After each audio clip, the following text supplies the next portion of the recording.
just on top of this shit. Now, you know what? Now we starting back at the motherfucking bottom. Yo, murder, man. Can I get a bitch, man? Can you get a bitch? Is you fucking crazy? Hello, everybody. Welcome back to our little corner of the internet, and welcome back to the Taking Liberties Pro Wrestling Podcast. And we're gonna get it right this time. God damn it! Yeah. So we meant to be back, 2 weeks ago. We tried to do this as a weekly thing, but I live in Texas. Everyone knows how that turned out. Our guest, he lives in Tennessee. That got fucked. So it's a whole thing. Isn't it fucked up how the guy from New England didn't have any issues? Yeah, it's pretty fucked up, but it is what it is. We're back now. So, you want to go ahead and introduce yourself to the people, sir? Brrr. We back a second time. Really a third time, but the second one, you know how that goes. Yeah. It's me, that THIEF, big A&P thief, coming back. You know what I'm saying? Yeah, that's my. Oh, follow me on Twitter at finesse slat. You can put in the description. I'm trying to. I got you. I'm really back. You know what I'm saying? Glad to be back. I'm always glad to be back. Taking liberties. You know how that go. I'm always glad to be back. These are the boys.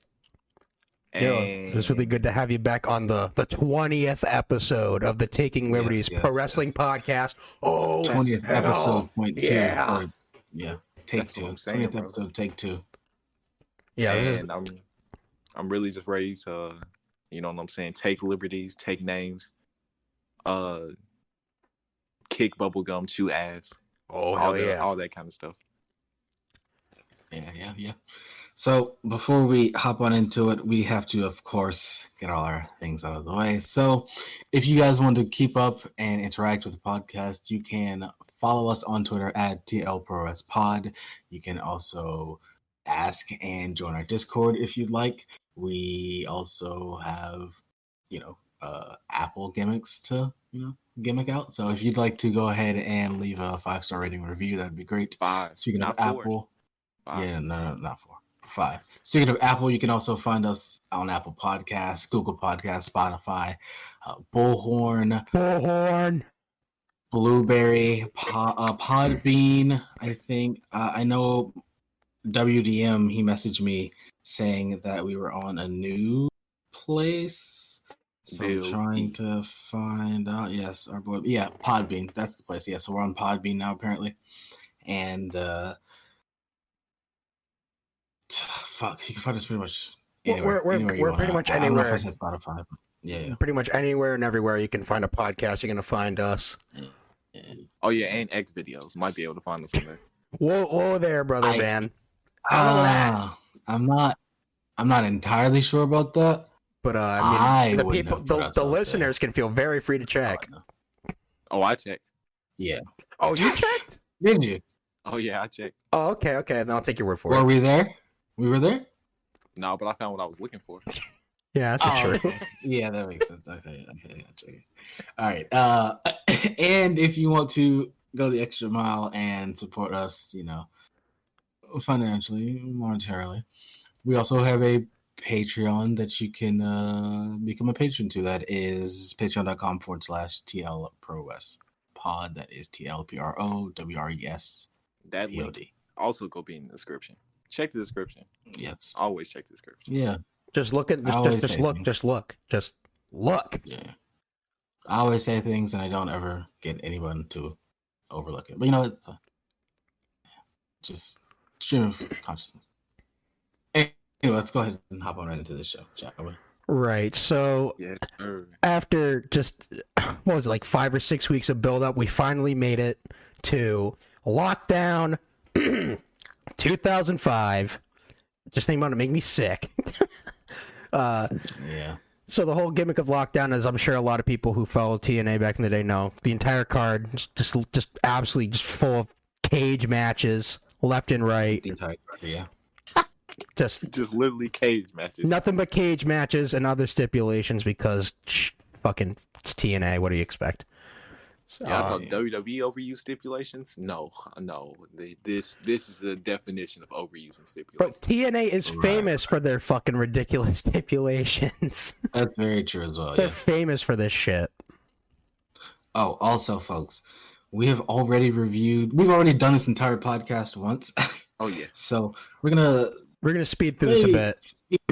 Yeah, we're gonna speed through just a tad bit. So just hold For our own on sanity. horses there. Yeah. Yeah. Because, yeah. Yeah. All right. So talk about the intro to the show. It's going fucking crazy. Yeah, the intro of the show was just, was it Latin? Just Yeah, there was like some like I don't know what it demonic Latin chants from Barry Scott yeah, in the there was, like, background of this whole demonic thing. Latin from Barry Scott and some British woman, some very posh British woman, and they were just going off, and they were pretty much personifying the cage itself. They were talking as the cage, like, "Oh, I am the sinister structure." Latin.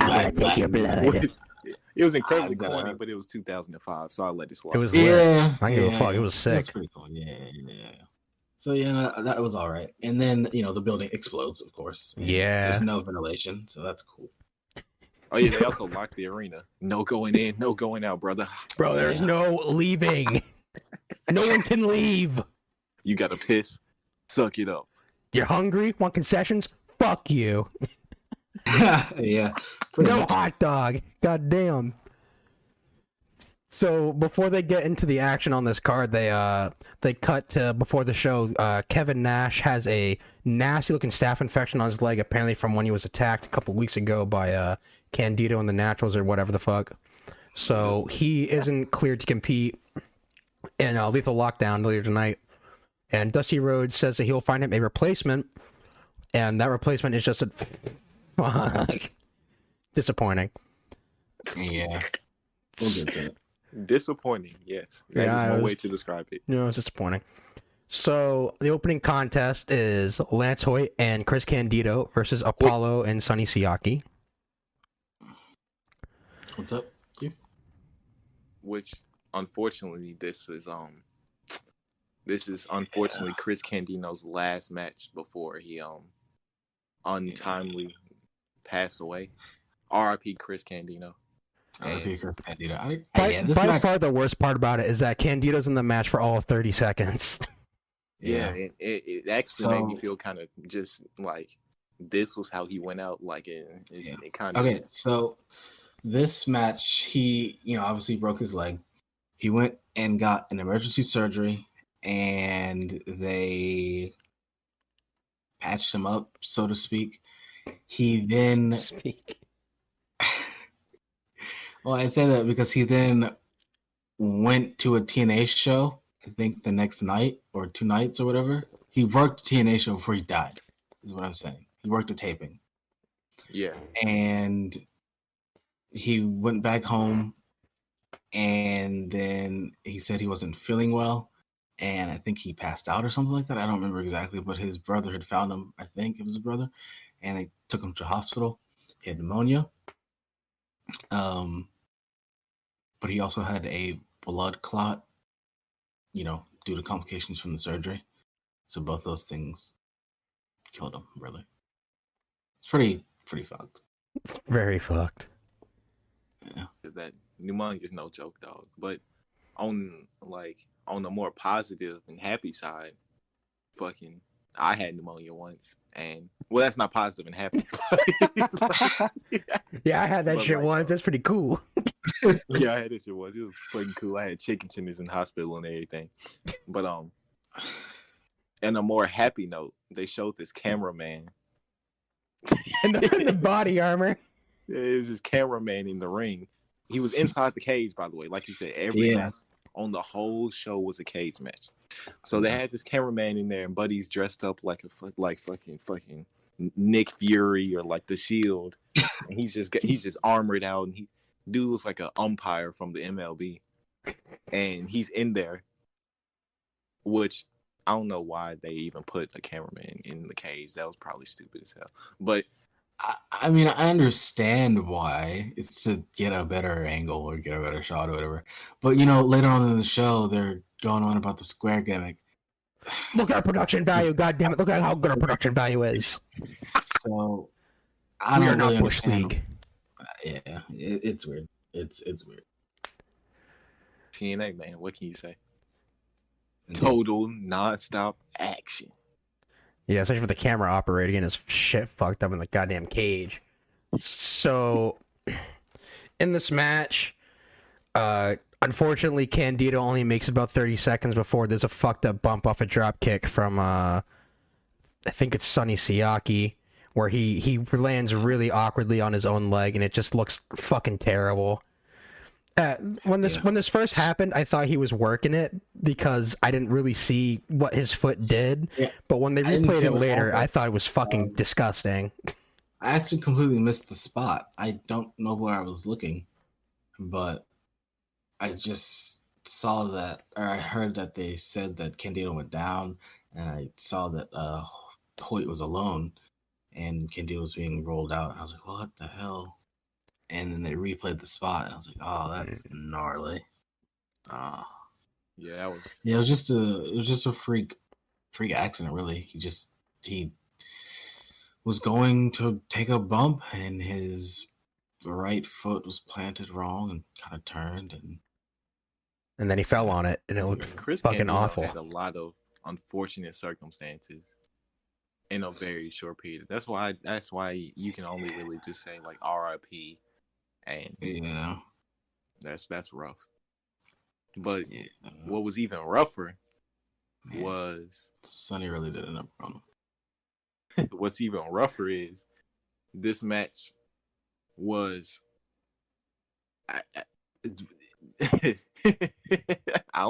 this match was not. It wasn't exactly bad, but it was nothing great. Nah, the whole thing went out the window the second Candido was taken out. Yeah. It went downhill fast. The match was contested like a regular tag team match with tags and shit inside of a steel cage. So like immediately you're like, what the hell is happening here? And then he was literally on the apron. Yeah. So once Candido is taken out of the match, Hoyt's by himself as a heel against two baby faces who literally spend the rest of the match kicking and beating the shit out of him. Just absolutely shithousing him. Yeah.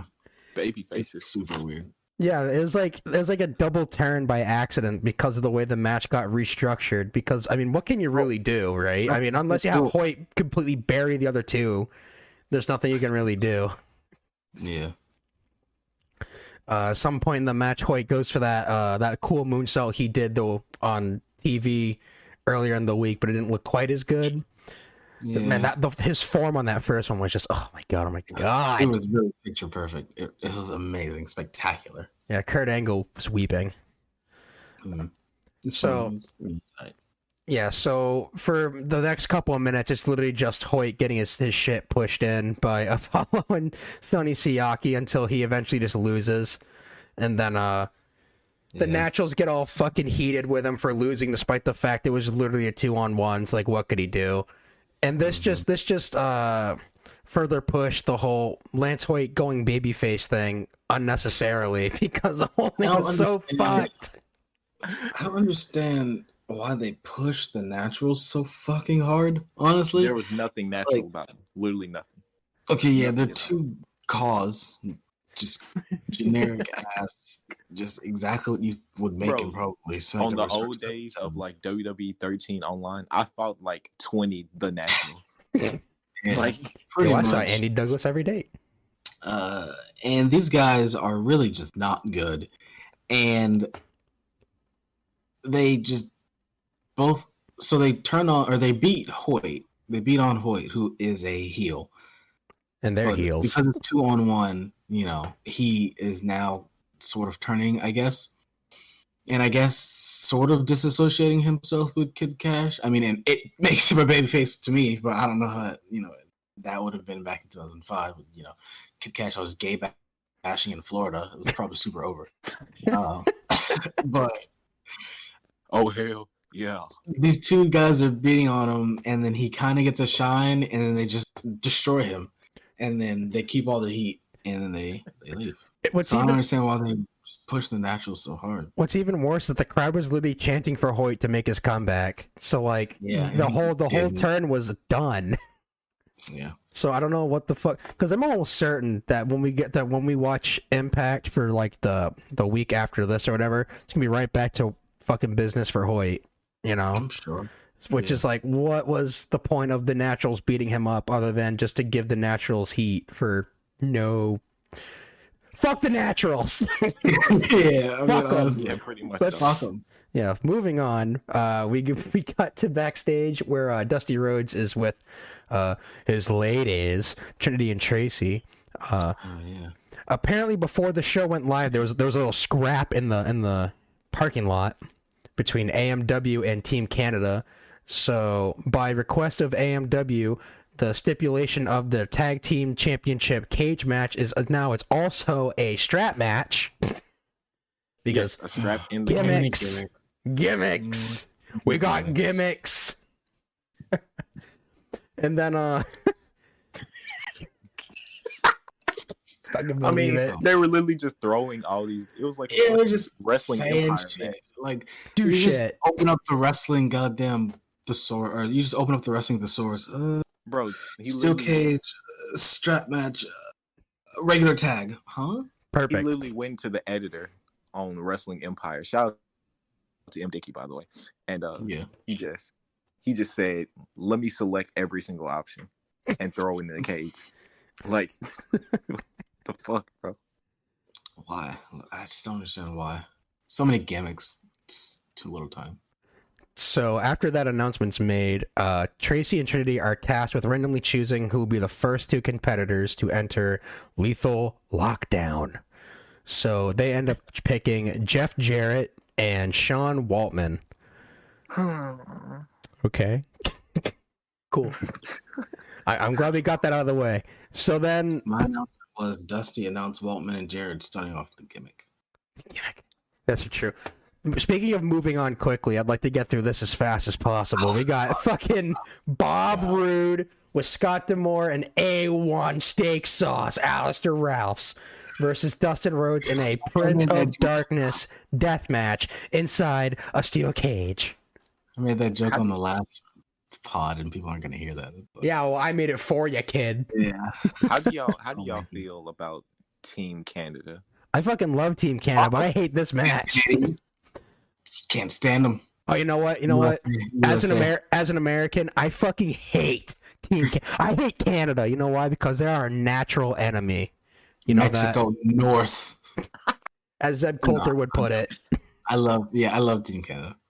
Yeah, Team Canada rules, but this match is the fucking drizzling shit. I don't like A1. You don't like steak sauce? Bobby Roode. No, I don't like steak sauce. What the fuck? But I like everybody else. I like literally everybody else. Oh, this match is also 2 out of 3 falls, because because I guess that's what a Prince of Darkness death match is. In the cage.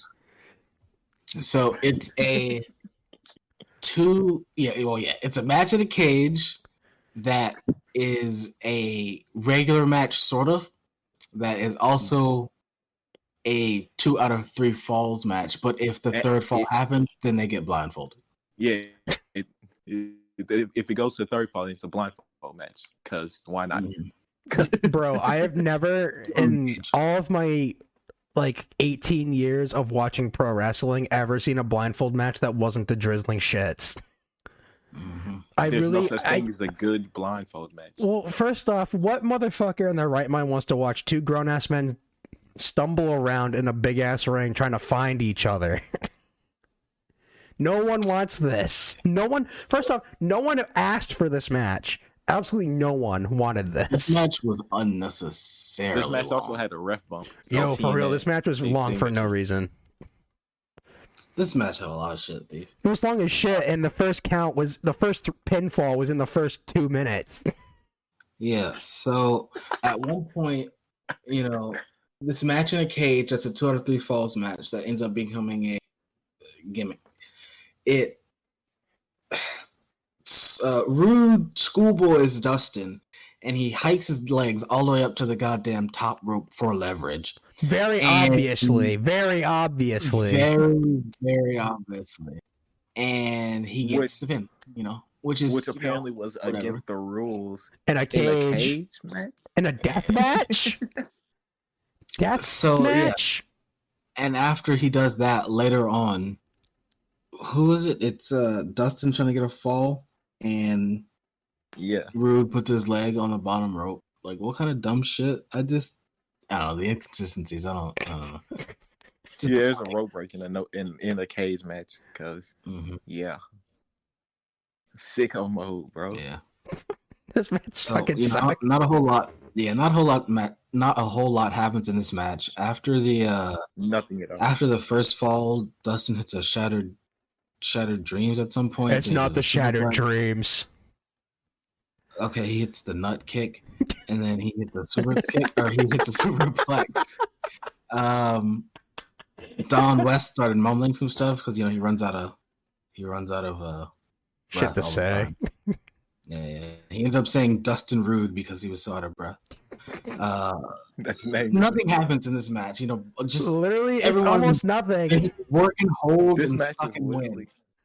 Yes, well, that's a Dustin Rhodes match. Is work and hold and suck and win. Yeah, Dustin Rhodes did not want to be here. He just did not want to be here. This match was ass. I'm gonna just say this match was ass. This match was terrible. Yeah. This match was garbage. This match was dog water. After an incredibly long second fall, Dustin Rhodes hits a top rope bulldog, and he gets the win. And then Rudy Charles just comes through with the fucking blindfolds while both men are still down. Yeah. So when he blindfolds the dudes, they get to their feet. They hit the ref. So ref bump in this confusing match. Scott D'Amore who was it? Who threw the chair? Did D'Amore throw the chair? Yeah, it was D'Amore. Yeah, D'Amore throws the chair over, and then he gets in the ring. It's pelted by Rude because whatever. Yeah, Rude hits him in the face with a fucking chair. Out of nowhere, Cassidy Riley comes out, but I didn't see him. He doesn't do anything. Nobody. I didn't see him at all. But he was apparently there. That's what I heard in the commentary. He came out and told Dustin where he was, I guess. So there was cheating in this match, which from the babyface. Yeah, that as well. And it's really confusing. Whatever it takes to end this fucking shit show. Clocks him in the face with the chair, hard as fuck, and then he hits and wins. Yay. I gotta admit, I'd be fucking terrified to take a unprotected chair shot, and I can't even see it coming. He literally. I just don't want to take an unprotected chair shot, but but also not knowing when it's coming. Especially if I'm blindfolded, I definitely wouldn't want to do it. Yeah, it's like fuck, dude. I can't even brace for it. Ain't no bracing, brother. Just take the whole load. Fucking Christ, I guess so. At least it was the finish, so you can just get the hell out of there after, but goddamn. True. So thankfully we move on from whatever the hell that was, and we have Shane Douglas backstage with Christopher Daniels. They talk about how the X on his shoulder is more important than Triple X ever was to him. Nice. Elix Skipper then interrupts and tells Daniels that he's a pussy bitch, and that the world is watching and the time is right. And Daniels is visibly just absolutely shook and scampers off. Indeed. And then we move on to what is quite possibly might be the worst match on the card, purely because of how fucked as shit the entire thing was. the wrestling, the content of the match, like the wrestling was very good, but oh my fucking god! So this was one of the complicated TNA gimmicks that they like to do. It was already complicated because it's a tag match. It was an exhibition shootout. Yeah, it's an exhibition shootout, which is a tag match that is also elimination. So it's tag, and then elimination, and then it becomes a, I guess, three-way dance at that point is what it would technically become. Mm-hmm. And then it becomes a one-on-one. and it's just Oh, and that's then already confusing enough. the 1-on-1, you didn't have to escape to win. Yeah. Yeah, so because of the cage, you gotta escape the cage. Oh my fucking they're just thinking about this match is pissing me off. Everything about this match pisses me off. There's literally no possible way anyone listening right now is go hear all that and not have to rewind. No possible way. Yeah. Like It sucks, dude. God, this match was so fucking bad. So we keep in mind, this will become, it will be every man for himself. It really is every man for himself. It will definitely become every man for themselves. I mean, the whole fucking thing with the whole tag team part was they just tagging whoever the hell you want, kid. Yeah. So what was the point of the tag team part? From a common sense perspective, why not just tag someone in and then not come back into the match? Bill, I'd like to ask Sanjay Dutt that question. Personally. I'd like to ask him a lot of questions. So in this X Division shootout gimmick bullshit, we have Michael Shane with Trinity versus Sanjay Dutt versus Chris Sabin versus Shocker. And on this show, in this match, is actually Sanjay Dutt's return to TNA, which makes this whole thing just make even less sense. Yeah. Welcome back, brother. Yeah. Fucking dorky. So, of course, with any match that's Shockers, and they immediately start talking about that fucking McDonald's commercial that I cannot find anywhere on the internet, so it is clearly not real. Yes. If I can't find it, it's not real. Pure and simple. It's not real. It's fake. Yeah. So, Sanjay and Sabin do some cool X Division wrestling pizzazz shit. Universal, whatever. Pretty cool stuff. Dutt and Sabin are doing a cool 2003 indie. Says it looks like these guys are in a circus. And that's exactly why people hate it. Yeah, it was a fucking circus. I loved it though because it was Sanjay Dutt and Sabin. I mean, it was cool, but I love the guys who were doing it, not so much what they were doing. Yeah, I understand why people wouldn't like that because. I mean, he called the spot how he saw it. I mean, it was a correct call. But yeah, it was pizzazz and bullshit and whatever, bro. It was cool, whatever. It was just a Young Bucks match. I almost tapped into my inner hatred for somebody that I tapped into earlier, but I want to keep that off pod. I don't want to. Yeah, we'll let that sit in the freezer for a bit. Let it little freezer burn. Yeah. So. At first, I was very confused because in the beginning of the match, Chris Sabin and Michael Shane were on the same side of the ring for the beginning of the tag match, which made absolutely no sense to me. Seeing as, as someone who was actively watching the show week to week, Chris Sabin and Michael Shane fucking hate each other. And at which point then I realized, the tag rules are non-existent. Cool. Awesome. Good match. Fucking Michael Shane gets his ass kicked by everyone else in this match as he deserves. Shocker does a bulldog, which I mean, if I'm Dustin Rhodes, I'm gonna fucking chat. Use my fucking finish. Oh hell no! My finisher. You took my finisher. What's a finish? That's a good question. Thank you, Mr. Snow. So,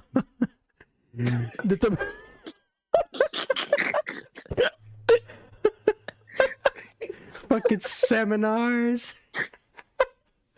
So anyway, Michael Shane gets his ass kicked. Sanjay Dutt does a bunch of cool shit. There's this weird spot where they do some, I don't even know how to fucking explain this. So Michael Shane gets trapped in the corner and okay. Do you want to explain it? Shane does an inverted tarantula to Shocker. So Dutt then does a head and arm choke, and then Sabin puts him in a Boston Crab. Yeah, so everyone in this is getting fucking hurt except Shocker because Well, he's being put into the inverted tarantula. Was that Shocker who was? Oh, I thought it was Michael Shane who was being it done to. Shane does it to Shocker. Oh, I don't, dude. This match is such a fucking. Bro, this spot is so complicated. In the head arm choke on the mat, and then that's when Sabin comes and puts him in the boxing. Yeah, this spot is so complicated, bro. I don't even fucking know what's happening anymore. At I mean, this I point, can't- I was just dying for someone to get out of this match. Or, yeah. This match gave me cornetism. This outlaw mud show bullshit. Yeah, so after this, I think this was the first time we got someone breaking up a pin, and it was Shocker. And Yeah. then Don West was like, huh? Why did you do that? So, and Sabin go at it for a little while. And then Sabin counters a Gamangiri, and Dutt then does a Phoenix Splash to Shocker. I love And the then- Phoenix Splash. That move is great. Yeah, it should have been a finish, right? But no, Michael Shane, he broke up the pin. So, What's an elimination match? Don't know, bro. Dude's ever fucking talking to about but- Al Snow. Watching this match made me real like I see like Pac do Phoenix Splashes, and I see like Seth Rollins when he was still Tyler Black doing Phoenix Splashes. And it was just, bro, like that move is great.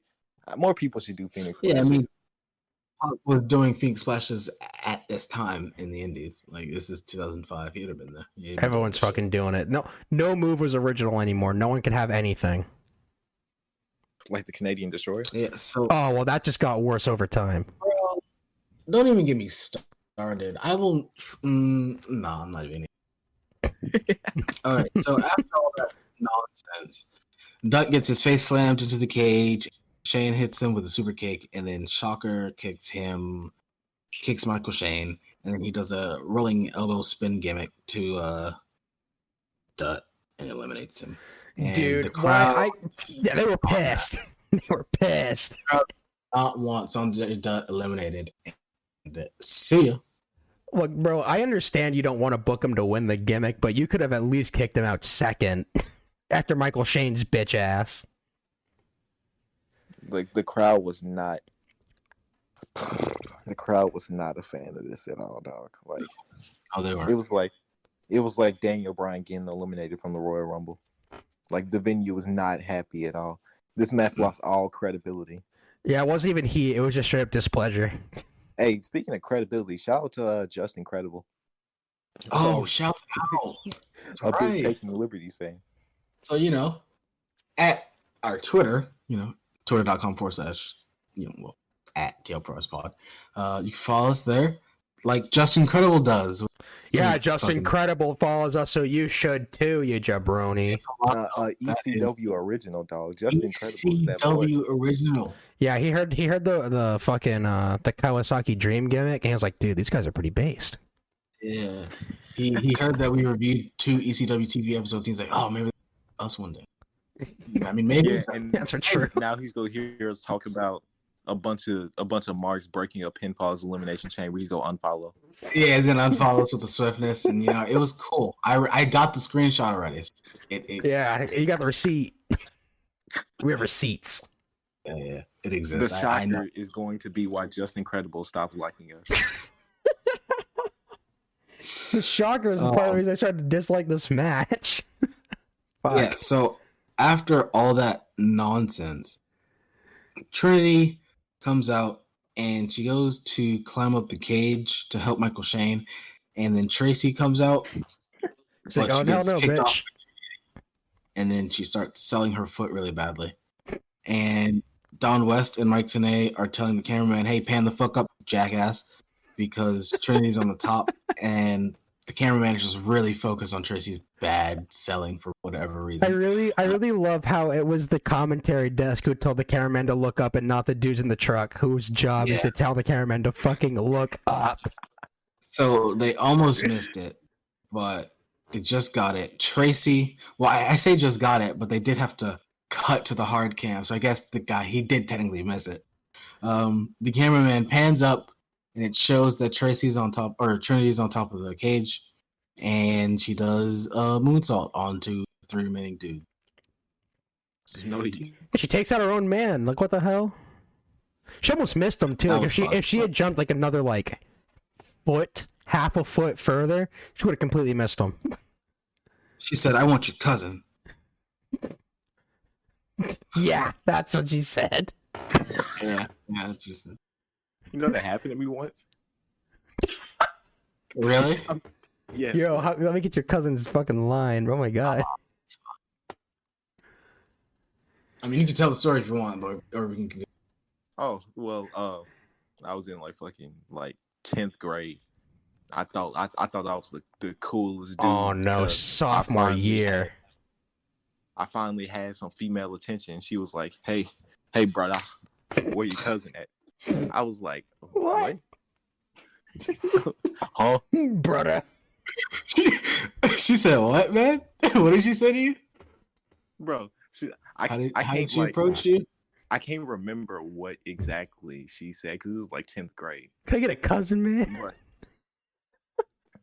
She was like, it was something along the lines of like I'm cool or whatever, but she's already talking to my cousin or something like that. I was like, what? Like, you couldn't tell me this That's 2 weeks ago? That's brutal. Yeah, so then I put on my OJ Simpson glove and then I went whoa, ski. And so oh my god, that gimmick there. Tracy comes in through the door, and then Michael Shane pieces her the fuck out, and she gets caught up on the rope. Looks like it hurt like hell, and then he gets hit with the Cradle Shock and eliminated. Thank God. Yeah. So now it's down to Shocker and Chris Sabin, and Shocker immediately, with the 2 trillion IQ, tries to escape the cage, but of course Chris Sabin's a pretty quick guy, catches him. They do some wrestling shit in the ring. They both crotch each other on the top rope. They fall back into the ring.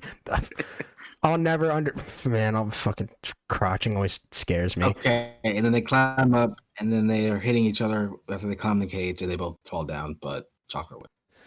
Can we talk about the stupidity of Chris Sabin in this specific situation? Yeah, please do. Like, why would you? If you're both on top of the cage, and the goal is to hit the ground first, why would you aid Shocker into hitting the ground first? Yeah, I don't understand. Shocker and Sabin were both literally like holding on to the outer wall of the cage, and Sabin thinks it's a bright idea to fucking smash Shocker's face off the cage, to which he falls off, and Sabin's like, oh shit, and jumps off right after him, but obviously he's not gonna make it in time, so Shocker wins the match because Chris Sabin is a fucking Goomba. It's like, imagine being in a Money in the Bank match and then unhooking like the little briefcase. Fucking yeah, you like pull the clip open and then someone else grabs it. Yeah, it's like come on. You pull the clip open and then just like turn it down and you let the briefcase fall down into someone else's hands. That's what. Is that not how Otis won? Well, that was a bit more fumbling, but it's pretty much the same thing. At least AJ Styles actually pulled it down. He just dropped it because he's a fucking idiot. Yeah. True. Anyway, so that match happened. It sucked. Yeah, they put 2 go the distance matches back to back, and that sucked. The pacing was just horrible to watch. It'll blow you right up watching this show. Bro, literally these 4 matches straight of just absolutely what the fuck. Yeah. From that Rude and Dustin Rhodes gimmick all the way up through the tag team title match. I was like, what the fuck? Hey, Raven and Jeff Hardy was hitting though. It was hitting, but fuck, dude. It dragged on. Overbooked is not a strong enough word. So, let's go ahead and try and speed through the rest of the show because I really want to talk about our other thing, if I'm being honest. Yeah, make me cry again, please. Yeah, that's much more interesting. Can I get it? Yeah, you already know. So we have Jeff Hardy versus Raven in a tables match in a steel cage. Oh yeah. Hardy brings chairs within the ring. Raven fucking gets domed in the face, or he almost gets domed in the face when Hardy throws one at him. Then he uses the other chair to beat Raven's ass with it. Keeps beating on Raven's ass with it. And then just super early in the match, Raven hits the Raven Effect DDT, which was very out of nowhere. Just kind of happened. Yeah. Yeah, it's like, here's my finish. Here you go. What's a finish? Yeah, pretty much. Yeah, so then he has this table set up over in one of the corners, and he lays Jeff up across it. So it's like leaning on the corner, and he goes to tackle, but of course, it's early in the match, so Jeff gets out of the way, and per the normal rules of a tables match, it only counts if someone puts you through it, not if you put yourself through it. So it's all good. It's all kosher here. Good, yeah. Jeff does some more chair work on Raven, beating on him, choking him, doing things to do with chairs. Then he does. Girlfriends. Whoa. wait, no, not This ain't not the sophomore part, year, not, buddy. not the first part. Jeez, bro. Hit him with chairs. You're out of the fucking cuff, bro. Relax. Gotta make the show grow, not kill it. I kill my gimmick. So Jeff Hardy does his does like an Arabian leg drop type of thing, where it's basically like an Arabian face buster, like with the chair under your booty cheeks. But Jeff uses his legs and does the gimmick he does, or whatever, with the leg drop between the legs and shit. Jeff then starts beating on Raven, throwing him over the cage and shit. And then, this was really weird. I don't know why they said this, but DW and TNA note that Raven had lost some weight recently due to a personal bout with food poisoning, but he might be such a sick fuck that he uses something like food poisoning to get fired up for a match. I don't know what the fuck they're talking about. It's a very babyface thing to mention that he recently overcame a Illness. bout with an illness, and now he's wrestling. Yeah, like, what the hell? A substantial amount of weight. Yeah, what the fuck? Maybe We don't need say him for that. this pandemic, dog. So Yeah. Jeff throws Raven's face across the cage a bunch of times. He's bleeding. He's gooshing. And bunch of more wrestling shit in the cage. Jeff goes to the top rope. Raven falls and does this almost stroke bulldog thing. I don't know what the hell they were doing. It was something. They get back to their feet. Hardy hits a twist of fate. An actual twist of fate, not that stunner garbage. And I fucking hate Twist that. of hate. That twist of bullshit. The twist of hate. Wow. That is. Ugh. Another me. Yeah, that's a true. Yeah, Copyright claimed. Yeah, probably. it was less than six. It was less than 6 Well, seconds. nah, I don't tell anything like Jeff Hardy, so you know. So then Hardy sets up a table in the middle of the ring, chair shots Raven as he falls onto the table, and then Hardy, as slowly as he fucking can, climbs the corner, climbs the cage, and takes a sweet-ass time jumping from the top, and you already know what's about to happen. I wrote in my notes, before he even jumped, can't wait to see him crash and burn. He crashes and burns. Raven's literally hanging halfway off the table as Jeff's on the top of the cage, like completely telegraphing what he's gonna do. Like if I'm Jeff Hardy, I would be like, you know what? Fuck this. Just get down. Fuck this. He was hot, dog. Yeah, I was high on wrestling. Very high in the air. Yes, he was. Yes, he was. Very up. Up in the air. Up in the air. Yes, he was high in the sky. So Raven steps away and Jeff jumps through the fucking table and it explodes into a literal million pieces. Fucking dude died for no reason. Yeah. Just because. He's on pay-per-view. It's all good. They cut to a fan in the crowd who's absolutely mortified by what just happened. Absolutely horrified. And I love it. I love that shit. I love when they cut to like random women in the crowd just absolutely disgusted by what they're seeing because the women that were dragged by their boyfriends to this show were just absolutely horrified. not having. Oh, it got worse later. It gets worse later. Definitely. They did not want to see that match at all. No, but I did. So True. Raven's face is literally just the crimson mask. He's fucked. Low blow to Hardy. Raven uses a broken piece of the table that he exploded through and tries to literally murder Jeff Hardy with it. He tries to fucking stab him in the face with it. My God. Some more chair shit. Hardy does that drop toe hold into the chair on Raven because you got to use your spot, kid. They show more crowd shots of people actively looking away from the match, which in some contexts I'd be seen really bad. Not in this one though. No, it was a good thing, I guess. Jeff climbs the cage, tries to escape sort of, as he stands on top of the door. Kinda. I don't know what the point was of trying to escape the cage. The fucking tables match. That was pointless. He did it for no reason. He was, he wasn't all the way there. No, No, he was tired. He was He was tired. real tired.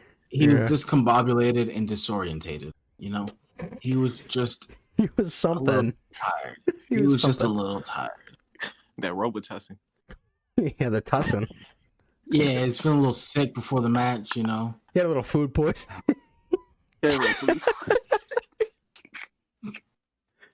So Jeff climbs over the top of the cage, and he's like pretty much hovering over the door, and then he gets crotched on it. Raven, he like shakes the door to crotch him on the door. Jeff manages to then grab the cage and like pull himself towards it to slam the door into Raven's face. While he's still like up on it or whatever. Jeff then decides, oh yeah, shit, this is a fucking tables match. I don't know why I'm out here. So he climbs back in and goes for a falling nothing, getting boots to the face, which the crowd booed at. I'm not sure they're booing the Spot or Raven. I think they booed because it just looked Like shit. bad. Look like shit. Yeah, like you knew the flying nothing. Like some of them are kind of, you can tell. Most of them. Yeah, but this was like an extreme flying nothing. Like this was. Like, dude, he was going for absolutely nothing. He was just falling. So, One of the only good flying nothings I've ever seen is when Carl flying nothing and landed to Randy Orton's RKO. Because I could have believed he was like going for a crossbody or something. The way Yeah, that he's one looked springboard. believable. Yeah. Carlito eating shit. Oh my god. Yeah. So after Jeff Hardy gets boots to the face, he gets a mud hole stomped in his fucking head, and then Raven sets up the quadruple table spot where he's got the set of two stacked on top of each other. Then they fight around the ring, bunch of bullshit. Hardy starts fighting back and knocks Raven onto the tables, does a leg drop from the top of the cage, and drives Raven through only half of the tables for the win. It kind of sucks that they missed literally half the spot, but at least they still kind of did it. So I'll give them that. It was an okay match.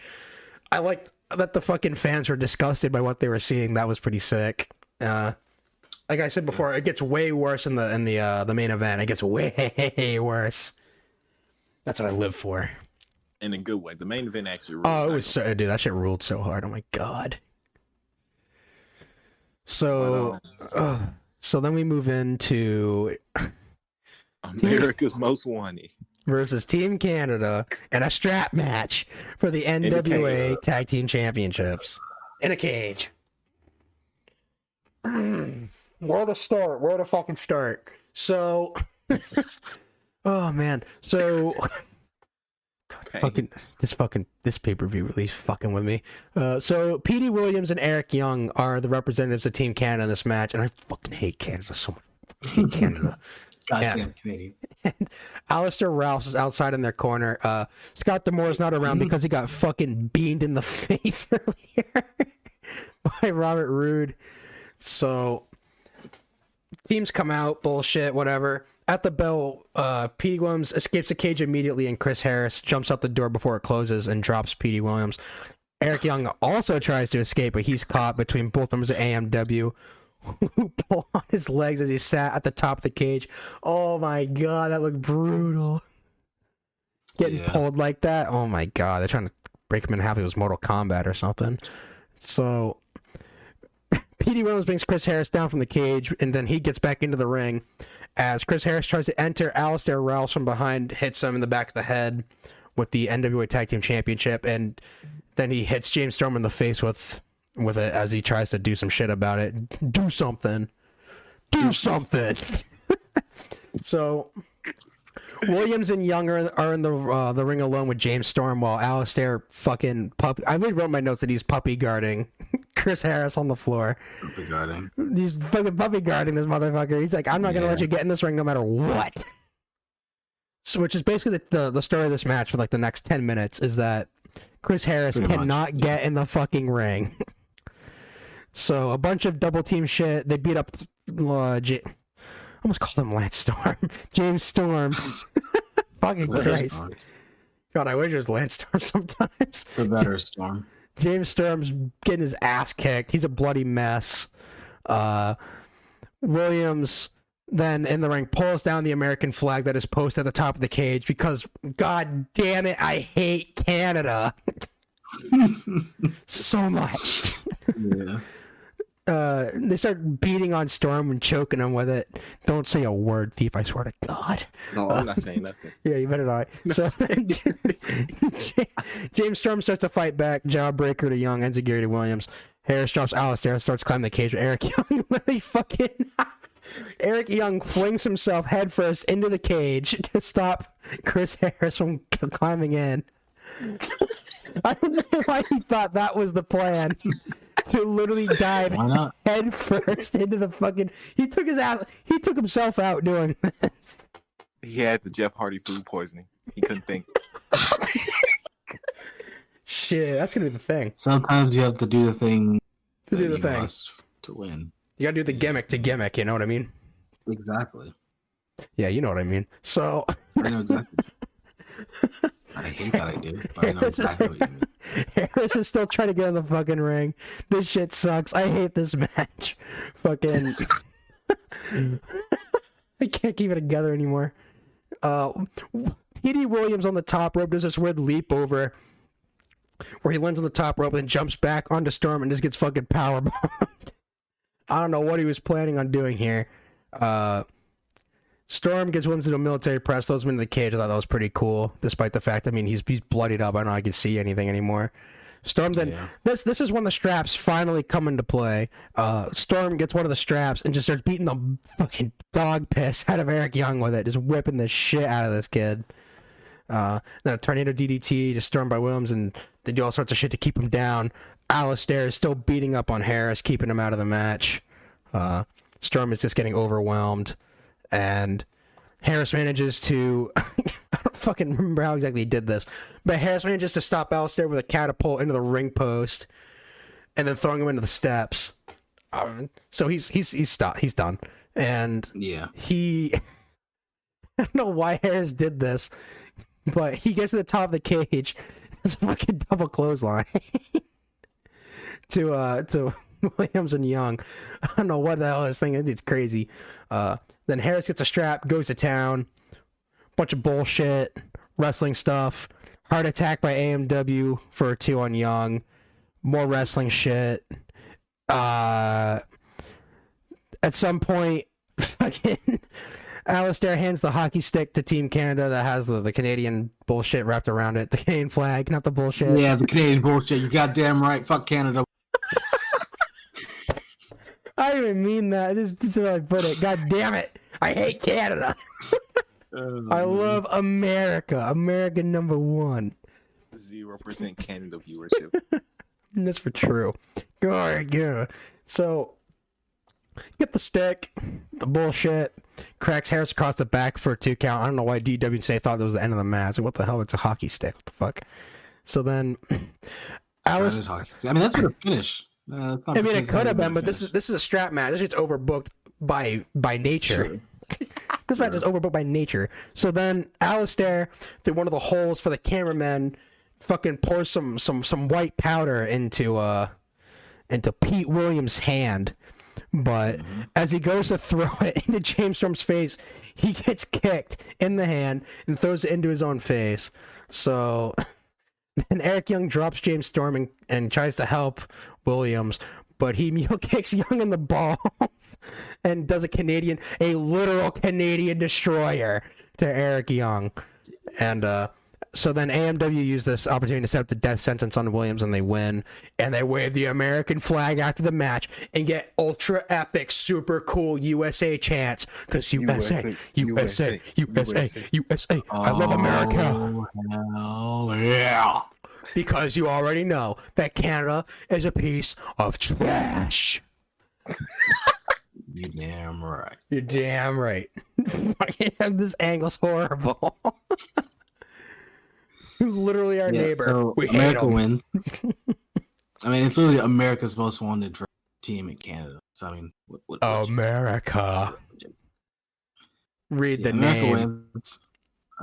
The Canadians are fools. And as always, no Canadians have ever beaten an American ever. Not once. Ever. Not once. Nope. Ever. Nope. Never. Never once. Not even a little bit. Nope.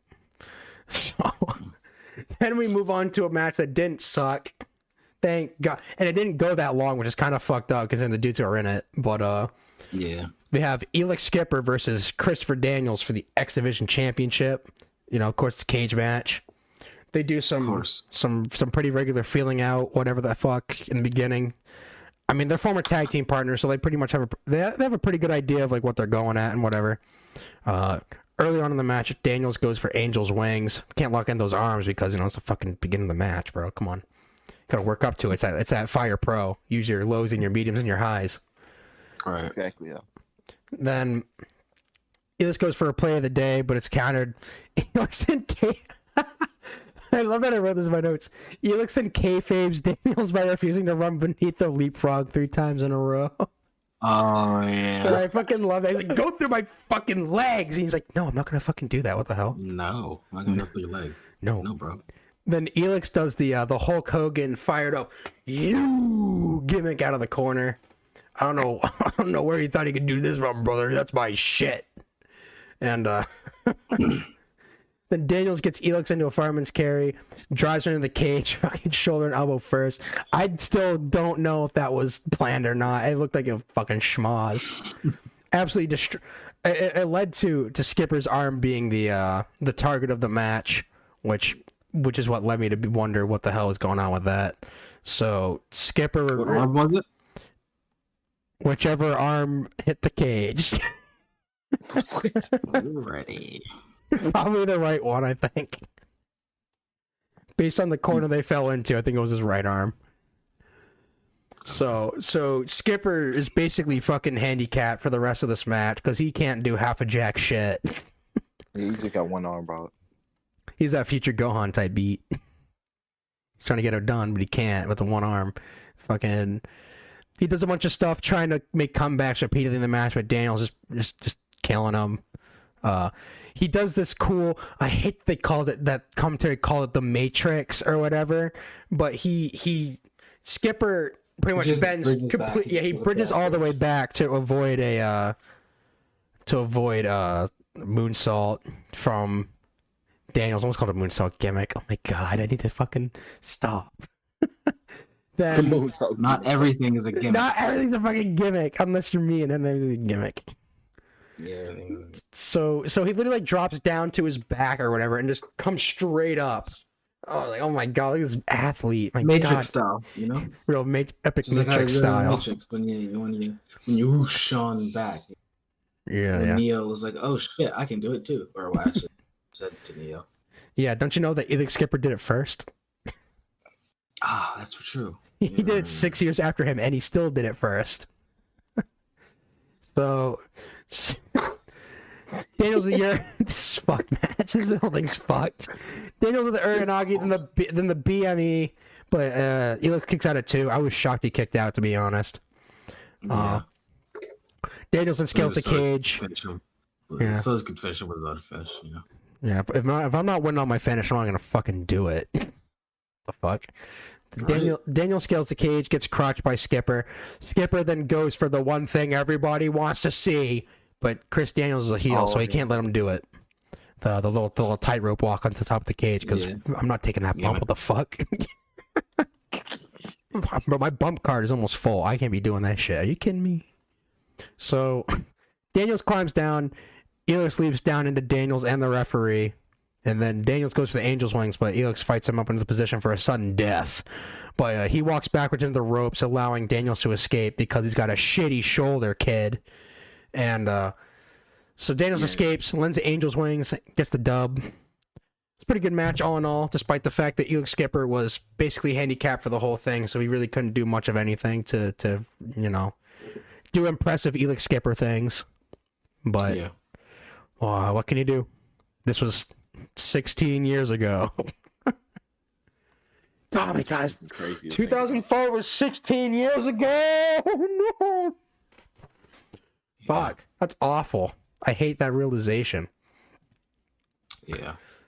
So then backstage, Dusty draws the third contestant to enter Lethal Lockdown to determine which side gets the advantage. That's the word, not the gimmick. Not everything is a gimmick. Bro, my vocabulary is ruined. God damn it. The Outlaw is chosen as number 3, so of course the heels get the advantage as they should, because it's a fucking not War Games match. Not War Games. That's true. Repeat, not War Games. It becomes even less War Games when they put the roof on it later on. That's for true. Fuck Billy Gunn, by the way. Hey. Yo, by the way, fuck DDP's theme music. Thankfully in this match you only heard it for like 2 seconds, but oh my god, fuck it. This match sucked. Oh yeah, it sucked. You know what the best part of this match was? I'll tell you right now what it was. It was Jeff Jarrett's shirt. Oh, I was just gonna say when it ended. Well, but Jeff Jarrett's t-shirt was the best part of the match while it was being contested. Y'all got to start recommending me better TNA shows. Bro, look. We wanted you on this show for the other thing, not because of this. Okay? You gotta understand, it was just purely circumstantial bad timing. That's really all it was. I literally apologized to you personally in the DMs when I was like, yo, you gotta watch Lockdown, by the way. Sorry. I know what I was getting into. Sorry. I did get to see Monty Brown, though. So that's for true. You did get to see Monty Brown, but you also had to see the Outlaw and DDP. And the guy who came out instead of Kevin Nash. Man, I'm so upset. I'm gonna get to the ship. So we got Sean Waltman, DDP, and Vacant versus Jeff Jarrett, the Outlaw, Kip James, Billy Gunn, Assman guy, and Monty Brown. Literally the only person in this match that I didn't want to fucking get off my screen was Monty Brown. Jeff Jarrett to a lesser extent, but still. Jeff Jarrett's wearing this custom NBA style wrestling t-shirt, and on the back of it, it says Big League Stroke. Big League Stroke. This man's got the big league stroke. Big stroke. Take that as you will. No. Call it whatever you want. Take it as you will. It means whatever you want it to mean. Big league stroke. He's got a big hog. What? What is stroke? Stroke in what? In what league? My girlfriend said I got big league stroke. Wow. Why you That's interesting.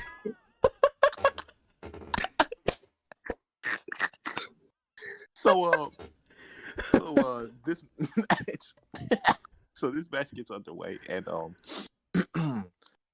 fucking Waltman comes out, and he's got the trash can, aka the rest of his team, and that's also true. True. Oh my god, true.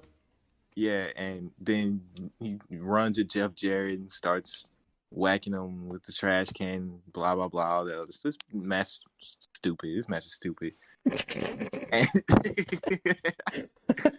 and blah, blah, blah. They do a bunch of hoot nanny and who cares. Sean Waltman does a crossbody off a table, which is fine, I guess. He almost broke the fucked up the table. Yeah, he almost messed up the table. Jeff Jarrett got hit by a cowbell because why not? We're in the South, baby. This match is literally just a bunch of cool. Who cares? How old are these fucking dudes? Dude, literally only one person under the age of 40 is in this match. Yeah, all these guys are old as fuck. Like, this match is literally just a bunch of like no DQ filler until Vacant comes out. You want me to tell them who Vacant is? Well, let me first break down the. Let me get all the other homies up in this match real quick. So they do a bunch of bullshit. Waltman and Jarrett. Eventually, fucking the Outlaw Kip James comes in. Then 2 minutes of whatever the fuck. DDP comes in, and in my notes I wrote, thank God his entrance was so fast, his shitty song didn't have any time to play for more than maybe 5 seconds, because, oh my god, I fucking hate this shitty ass fucking Smells Like Teen Spirit ripoff. It's a ripoff of a ripoff of a song I don't even like. Oh my god. So DDP, bro. DDP's in the ring, Diamond Cutter on the Outlaw, whatever bullshit. 2 more minutes, and then Monty Brown comes in, and then alpha male. the alpha male, the only person in this match I was fucking happy to see. So Monty Brown comes in with the baseball bat, and then the countdown to the reveal of the mystery partner begins. And at this point, the only person I wanted this to be was motherfucking Heyo, Chico Man, Scotty Hall. But no, that's not what I got. You know, tell me who it was, because I can't even mutter this name. You really want to know who it was? I can't say this name. I'm so disgusted. It was B.G. James. Oh my god. You want to talk about letting me down? I'm over here thinking like Scott Hall, motherfucking, I don't know who, just anybody but this guy. You know, it's even worse. I should have seen this coming too. Like, it was so obvious who it was gonna be. It hurts. It actually I wanted to hurt. believe that it wasn't. All the signs were in front of me who it was. When the song played, I was hoping be. it was The Truth, bro. I was hoping it was Wrong Killings. I was like, please. Or Conan, please. Anyone but BG. Jeff Hardy again, double duty. Anybody. I would have taken it, bro. Anybody. The only person that would have been worse would have been like Michael Shane, or one of the Naturals. That might have been worse. BG James, fucking road doggy style dude, comes out and he just starts doing, you know, typical. I just made a big reveal, so now I'm gonna drop everybody, even the ref for some reason. He dropped the ref with a fucking baking sheet. Even the ref for some reason, because why not?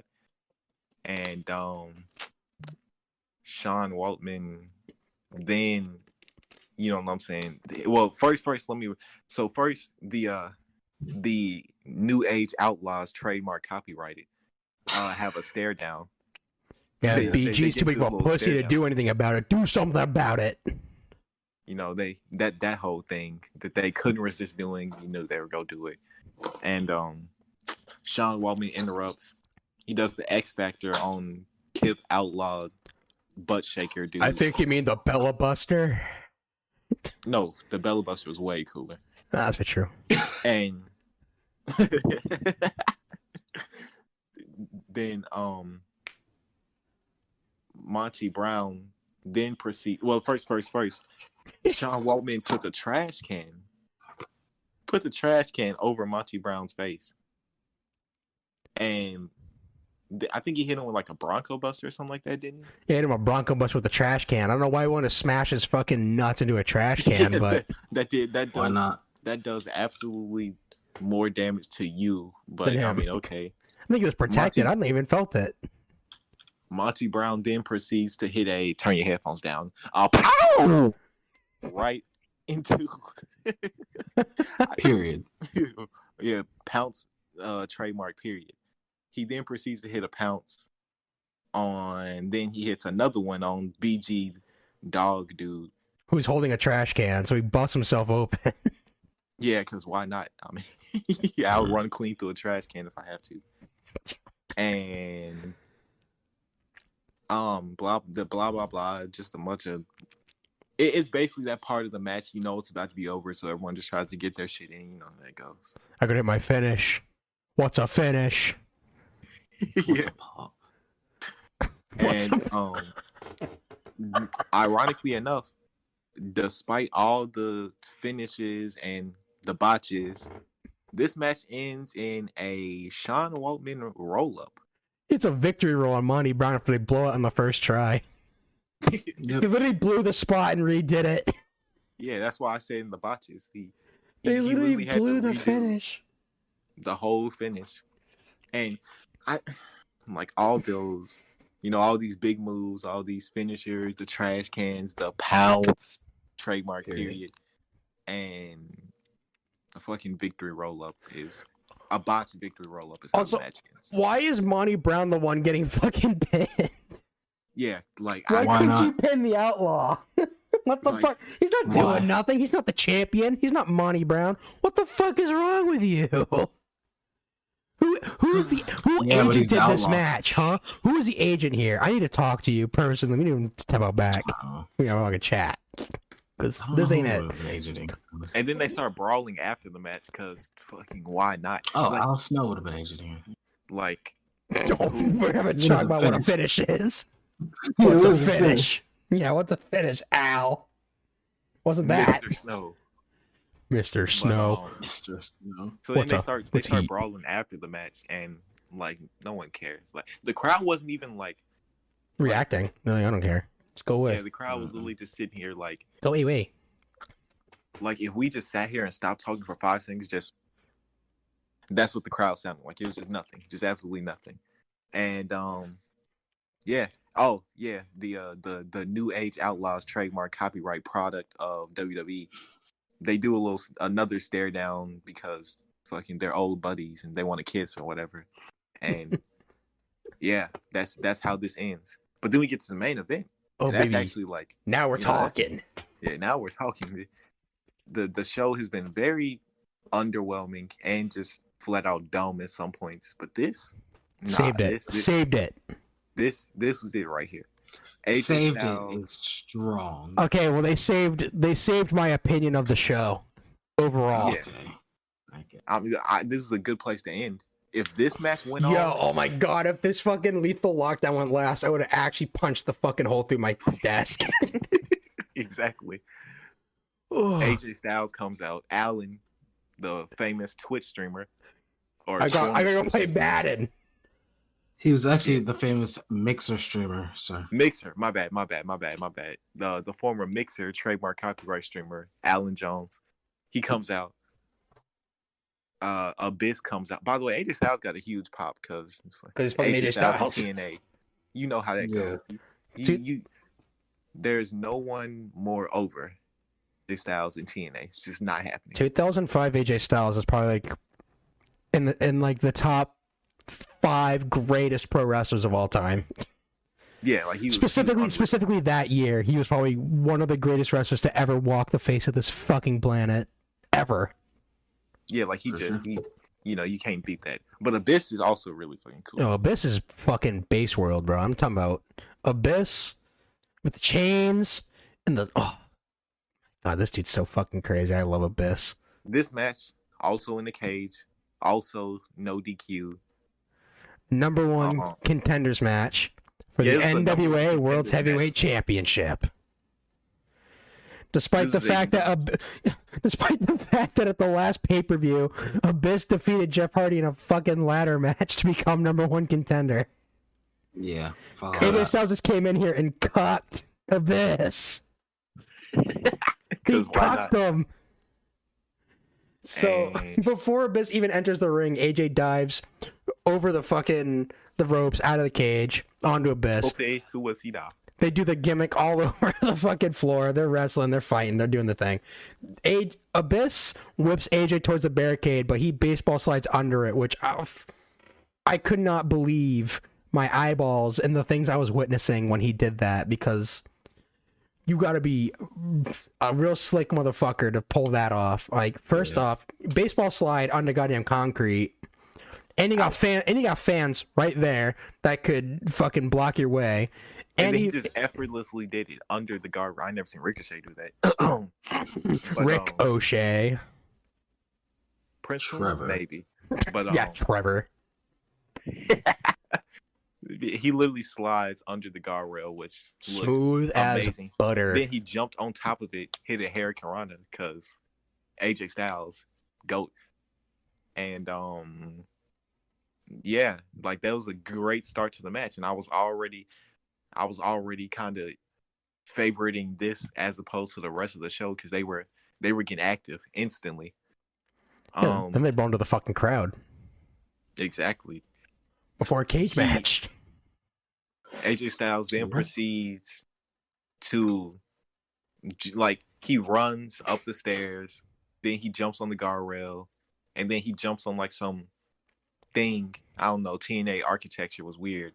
He jumps on some thing. He hits a phenomenal forearm before it was a phenomenal forearm, and I was like, "Oh hell yeah!" Because that was hitting, and they keep on crowd brawling and all that other stuff. They eventually get back at ringside, and they get back at ringside. AJ throws Abyss into the guardrail, and then Abyss is like, "That's cool and all, but I'm gonna smack you with the cage door." Yeah, multiple times while I'm at it, actually. He did like 2 or 3 times. Smacks him with the cage door. AJ Styles starts bleeding, and Abyss is like, "Cool, I'm gonna make you bleed even more." Oh my God. and he just starts beating on them. Abyss comes in, brings the chair. He brings a chain, because Abyss is a huge John Cena fan, chain gang and all that. Yeah, shout out the chain gang. Word life. Yeah, shout out to Word Life. And he also brings a bag. I don't know what's in that, but it's got to be something bad, like Legos or something. Yeah, like chicken nuggets or something like that. He brings the bag. The chicken nuggies. The chicken tendies. Yeah, he brings the bag in. The crowd instantly, they go, "Ooh, ah," because, They already know. Yeah, ooh, ah. Ooh, ah. Yeah, that's Huge what they Roman said. Reigns fans, TNA. Yeah, we got big Roman Reigns marks here. The fucking chief, baby. And so Abyss takes the chain, puts it around AJ Styles' neck, tries to kill him. As one does. Yeah, that's what Abyss does. Bro, he tried to fucking take his title match. I tried to kill him too. You're taking food off my table? Huh? You're taking food off my table? AJ Styles? Trying to feed my kids. Then AJ Styles, he he fights back because he doesn't want to actually die. They get some more fighting and stuff like that. AJ Styles rushes at him, and then Abyss throws him into the air, and AJ Styles does AJ Styles stuff and proceeds to stay in the air a really long time. And then he lands directly onto the chain turnbuckle thing. And if he wasn't bleeding before, he started bleeding even more now because he smashed his goddamn face in the goddamn gimmick. Yeah, AJ Styles he was different. He was on a different level. Abyss during this time period. Abyss literally just fucking wrapped his chain on a turnbuckle and dropped his ass right on it. Yeah, and AJ Styles took the bump like a champ because that was 2005. AJ Styles was on crack, bro. He's on absolute crack. No, that was food poisoning. And he's on the food poison. That's he for was sure. always willing to die for food poisoning. And Abyss hits a military press into the cage twice, and AJ Styles kicks out because match ain't ending like that. AJ Styles starts fighting back. They keep getting into it, all that other stuff. AJ Styles hits a DDT, then Enziguri, then the head scissors. Then he goes for the styling DDT, botches, which is a rare occurrence. AJ Styles botch in TNA, that didn't usually happen much. But they kind of covered it up well, so I'm letting it slide. Yeah, AJ, he was always usually pretty good at recovering botches when he did do them, which is also that skill. That takes a lot of, you know what I'm saying. You got to know. You got to know what you want. But so he recovers from that, and then they keep on, doing some wrestling. Styles hits the fucking this German suplex that Styles hit on Abyss. Yeah, I love so much that Styles was like, I'm gonna bridge this shit, and then it's like, no, Abyss is too big. You are not bridging this. He hits Abyss with a German. Just gets him up there. Yeah, he fucking gave it to him. And Abyss kicks out. AJ Styles is like, that's cool and all, but I'm a Styles clash you, or at least try. Right. Abyss is like, no, I'm a chokeslam you, or at least try. And and AJ Styles counters it. It was a good sequence. Like, these two did a real good job of mixing in like wrestling death fuckery and also just like actual good wrestling. They did a good job mixing that in, so I appreciate that. AJ Styles then tries to hit Abyss with a running hoopla, and Abyss is like, nah, get a black hole slam instead. He just plants him. Come here, my lightweight. He just drops him. That move is one of my favorites ever. Bro, the way AJ takes it too, like I love when smaller guys take it because they'll typically ragdoll for the bump. Around, yeah, so they look like they're just a piece of shit just getting flung in the wind, bro. It's incredible. Like, when certain guys take Sami Zayn's boot thunder bomb, they just kind of like spin and they spin and spin and spin, or even the deep six, like whenever my liege Corbin gets a small gut there and he spins like fucking 20 times before dropping you. He's such a babyface moveset. It's crazy. Yeah, that's for true. I'm gonna steal all his shit. AJ Styles then proceeds to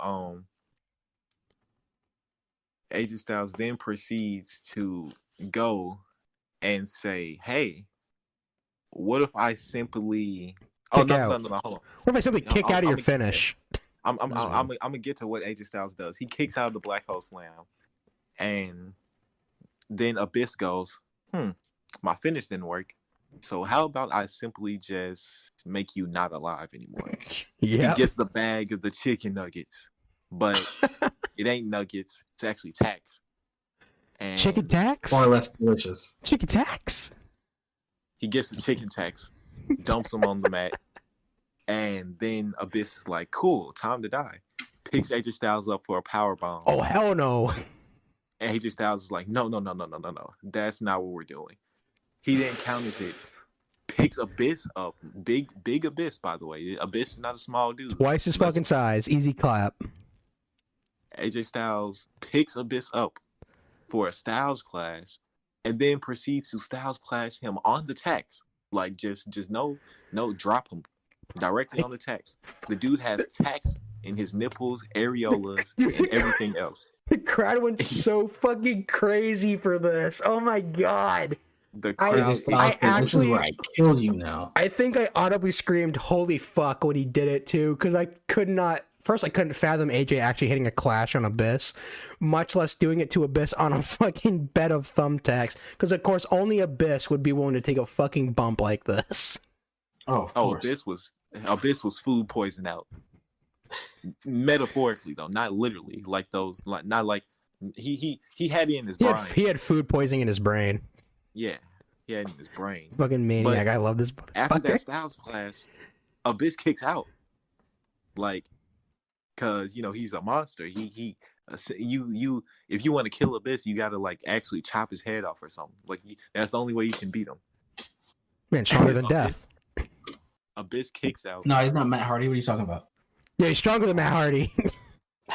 You think Matt Hardy's kicking out of fucking thumbtacks? I was on your fucking bullshit. Talking about timeout. Bullshit. What are you, Mark? Stronger than death was his gimmick. What's a gimmick? That's true. That's a gimmick, brother. What's a gimmick? The crowd is going bonkers, and yeah, at this point, people are looking away. Yeah, if there was any match that, you know what I'm saying, that the crowd was actually reacting, it would be this one. And these two deserve it because they're a beast. AJ Styles then goes to the top of the cage, and Abyss goes, what the fuck are you doing? And he takes the ref and just flings him into the cage. Just fucks him right on. Dude, I really thought AJ was going to fucking die. Yeah, like, he was at the top of the cage. I really thought he was gonna fucking dive straight to the floor from the top and die. Abyss throws the ref into the cage, and then AJ Styles falls all the way down, like not all the way down to like the floor or nothing like that because he died. But you know what I'm saying, he gets all knocked down and drunk and stuff like that. And Abyss then proceeds to grab the chain, start climbing up after him, to literally kill AJ Styles once and for all for trying to take his title shot. But AJ Styles fights out, gets a chain off of him. Yeah, he really hung this motherfucker. Yeah, he hung him with a chain. He avoids getting hung in front of all these people to see. That boss man style. Hang? Yeah. Hung. When you're hanging someone, that's when it becomes hanged. But if you're like hanging clothes, then Oh, I didn't mean to call AJ Styles hung. I don't know how big his cock is, but it's definitely not Batista. Oh, Batista with a big old pecker. But That's true. Or so, the internet has said. Nah, that's what Melita says, right? no, that's Allegedly. Batista is known for packing. This is facts. But That's true. Yeah, packing his bags. AJ Styles fights out. He bites Abyss. Yo, he fucking like bit his he's Goku. hand. Yeah, like he's Goku or something. And then he does a sunset flip power bomb off the top of the cage. And everyone is just, I exploded, the crowd exploded, the announcers went crazy. Everyone was having a great time. This is the only bright spot of the whole show, and everyone enjoyed it. He pins him 1, 2, 3, and the match is finally over. And Abyss is Officially cocked. Yeah, anyone else would basically be dead, but Abyss, But Abyss is Abyss. He'll be all right. Yeah, Abyss, he could always bounce back from anything. Like he Yeah, just had permanent heat that he could just keep. that's the magic of Abyss, is that he was basically Teflon at this point. Like, no matter, as long as he didn't lose to an absolute scrub, he was perfectly fine. Like, Yeah, he could lose to pretty much anyone and still look good coming out of it. This Yeah, really 'cause, was like the only good part of the show. Right, because The match started with a career-ending injury, and just so the show started with a career-ending injury and went downhill. exactly. I'm glad that At I'm least glad the we got ending to was end good. we got to end it with AJ Styles and Abyss in 2005. Like, who wouldn't want to end it that way? That's amazing. Yeah, that's pretty cool. Yeah, thank God they had the foresight to realize that that lethal lockdown was the drizzling shits. Yeah, it was awful, but Especially with BG James being the special thing. Like, if it were Scott Hall, maybe I'd pass it because, hey yo, Chico man. hey yo, But that wasn't no fucking Scott Hall. That was fucking. I'm not even gonna say it. Piece of trash. SmackDown Boogie writer. Garbage James. SmackDown writer. That's who it was. Ruined SmackDown. He ruined SmackDown. I ain't got ain't no respect for that man and this shitty BG, whatever the fuck. Come on, whatever, bro. Yeah, like that was ugh. But I'm glad we got to end it like that, because that was Lockdown 2005. That was Lockdown, ladies and gentlemen. We got it locked down. I'm sure everyone was ready to fucking get the hell out of there once those doors finally unlocked. Oh my god, if I go for a smoke break. Where's the hot dog stand, pal? Need a glizzy. Need a glizzy to gobble. Dude's just trying to go hang with bitches and the boys. But speaking of bitches and the boys. Oh, dude, let me get a bitch. Wait. Do you want to break this up? And Andrew, do you want to tell your story? Oh, you know what? Yeah. I'll tell my story before we move into before we move into the gimmick. So, on the last episode of the podcast, I was telling about back in the day, in like elementary school, so like 2007, 2008. Like, Thief, when you were in school, did you ever have like a system in your class for like behavior where like everyone in the class had like colored cards assigned to their name, and you'd flip them if you're being a little shit? Yeah, my teachers used to get extremely mad at me because I was always like super duper smart. Like, I always had the highest grades, but I also had some of the worst conduct cards. Yo, for real, that was me too. They didn't know whether to like chastise me or give me props. So they would. I was the complete opposite, right? I was always well mannered and super cool. I was dumb as fuck. So no, see, the issue was that back in the day, I'm just gonna give a little background here. So back in the day, in like first grade, so every day, you start with the green card, then you piss off the teacher, you go to yellow, piss them off again, you get to orange, right? You're like, oh shit. When you get to orange,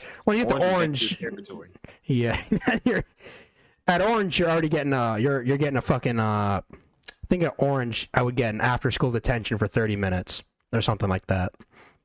And then if you got to Red, you got written up on the pink slip. They calling your mom or something. Yeah, they call your parents.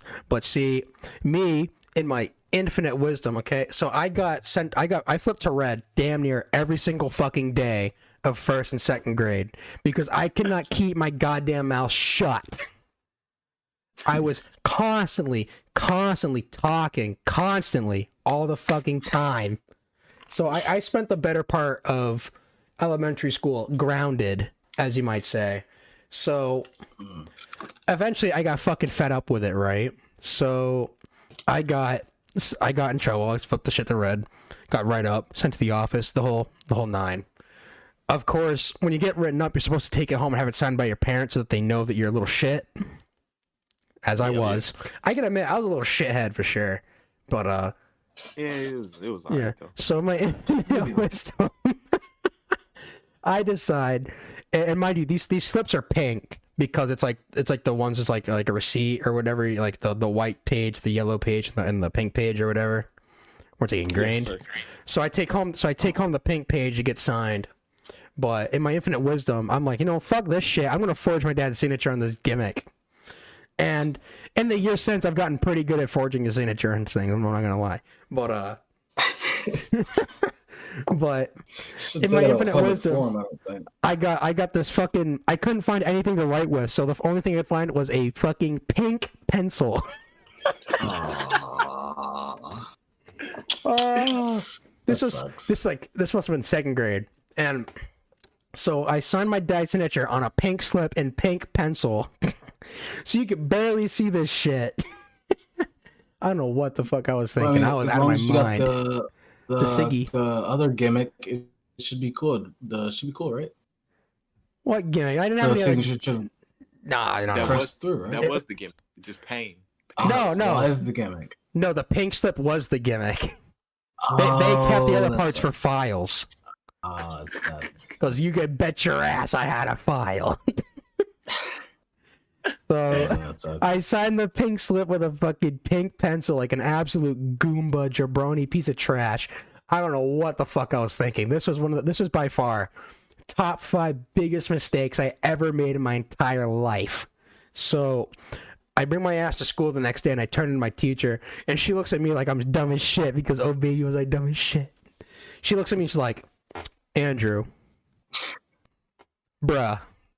Give me the fucking, like the hand thing, the bruh, pretty much. Like, metaphorically speaking, because it's 2007.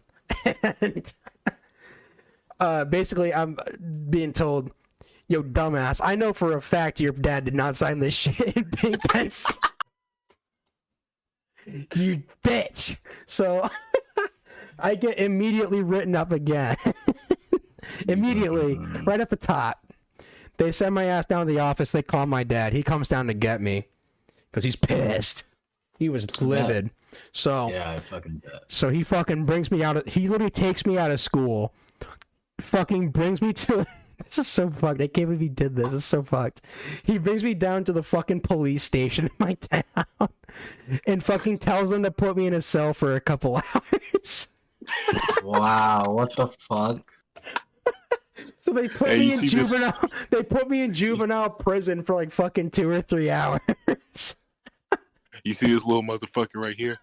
Lock him up, boys. That's fun. That ass. They walked in there. My dad told them what I did, and they're like, "All right, bet."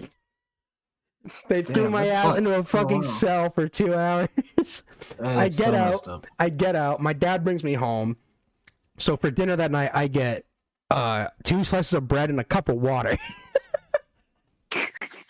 It is like, wow. You see, son, this is what prisoners eat. I don't know people in prison eat. Got a little bit more than 2 slices of bread and some water. I could not. Thinking back on it, I'm not even mad about it because it's so funny. But at that moment, I wanted to literally fucking kill myself. Oh my god! So my dad, dead ass had me fucking scared straight because I fucking forged his signature on a pink slip. Wow! You were sitting there like, man, this fucking bread, this water, bro. I hate you here, bro. I don't even think I ate the bread. I just drank the water and fucking went to my room, and I know my ass got grounded for at least 2 months. At least 2 months. Did y'all have the gimmicks? Did y'all have the gimmicks in school where it was a folder that you had to take home at the end of every week? No, yeah, I did not have that. So. I don't know. I don't really remember. You had that thing from back then. It was like elementary school.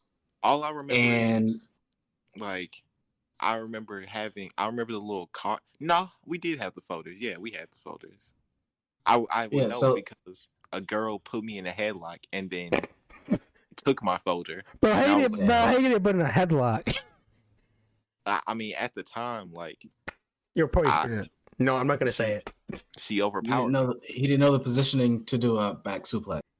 He didn't know how to do the fucking standing switch. A very easy mistake. He didn't know how to do the standing switch into a hammerlock. Like nowadays, had that happened today, I would have counted into like a full Nelson or something like that. But I back then I was a mark. I was new, and I didn't. She took my folder, and I was like, "Bruh, like I need that," and she was like, "Come get it back in bud, buddy." Yo, fucking elementary school is on some shit. Wow. And pretty fucked up. I had to do what I had to do. I got it back. It was a long battle. It was like Shawn Michaels versus The Undertaker, but I got it back. As long as you can put the glove on. No, that was 10th grade. Jeez. Yeah. Elementary school's fucked. Little baby me was fucked. Oh my god. I just didn't pay attention. That's why I was so bad. I paid attention, but I wanted to shut the fuck up. Well, I'm not even gonna say I didn't pay attention. I mean, there were times when I was younger, I didn't appreciate learning like you appreciate most learning. People. Getting older has made me appreciate learning less because nowadays we're in a panoramic and we doing online school and I'm teaching myself. What is school? You don't want to know. Yeah, you're damn right. I hated that shit. I skipped more senior year than every other year combined. I didn't hear what you said because my internet fucking lagged out. I said you smell. School. What? Sucks. What? Eggs. Balls. What? Oh, I said eggs. I enjoy learning new things nowadays. It's different for me now. I mean, I look back at high school, I'm like, damn, I wish I had tried harder. But at the same time, I also cheated my balls off senior year to pass, so I don't really care. I mean, no, I didn't enjoy school, but I enjoy learning now. Being able to set my own pace and learn the things that I interested in. It's pretty fun. Just do a little learning. If any of the viewers are like watching this and wondering like, yo, why are these dudes on such a long tangent? It's because the show that we're about to talk about next is really short. Like, yeah, so you got to fill in some time. You got to fill in some time. It was legit. Like, how long was it? Like 30 minutes? 45 minutes. 45. It's 45 minutes. I've watched episodes of The Flash longer than this. Like, for real. So we got to add some filler in to kind of. And also because, man, I got so many childhood stories I got to share on this pod. Oh my god, I was such a fucked up kid. Man, fuck. I got more. You know what? Anytime we do this gimmick, you got to put in a fucking kid story because this shit's so short. There's one childhood story that I'll tell you off. Can't tell you on. Tell you off. This is the behind the scenes, huh? This man's about to. He's trying not to get canceled. Yeah. He's trying to save face, brother, man. He's trying to not get canceled. I told you, I used to be a menace. Although this one was not my fault. But bro, I can't wait. This pod's gonna blow up and then you go ahead and get a big following and someone's go like screen record this one moment. Hey, I'll never tell them. I promise I'll never tell them. You remember this dude had to go off pod and tell the story? He probably said the N-word. Wait, what? Nah, I'm black. It's fine. No. I mean, I don't, but it's fine. he actually said, well, no, I can't say that. Never mind. Never mind. Don't. If you don't think you can say it, don't say it. Yeah, can't type it, don't say it. Oh, Taking Liberties podcast, bro. All right. Anyway, so the show that we decided to review for, I don't know how many of you may have heard of this. Neither one of my two compatriots here have heard of this. So it is Urban Wrestling Federation. Oh, UWF. hell yeah. Not that Herb Dean horse shit. None of that. UWF. UWF. No, we're talking about Yeah, that no, none of that. Urban what wrestling what federation. This So show, the way I would describe this show personally, it's wrestling by black people for black people. yeah. So me and Marquise fit right in.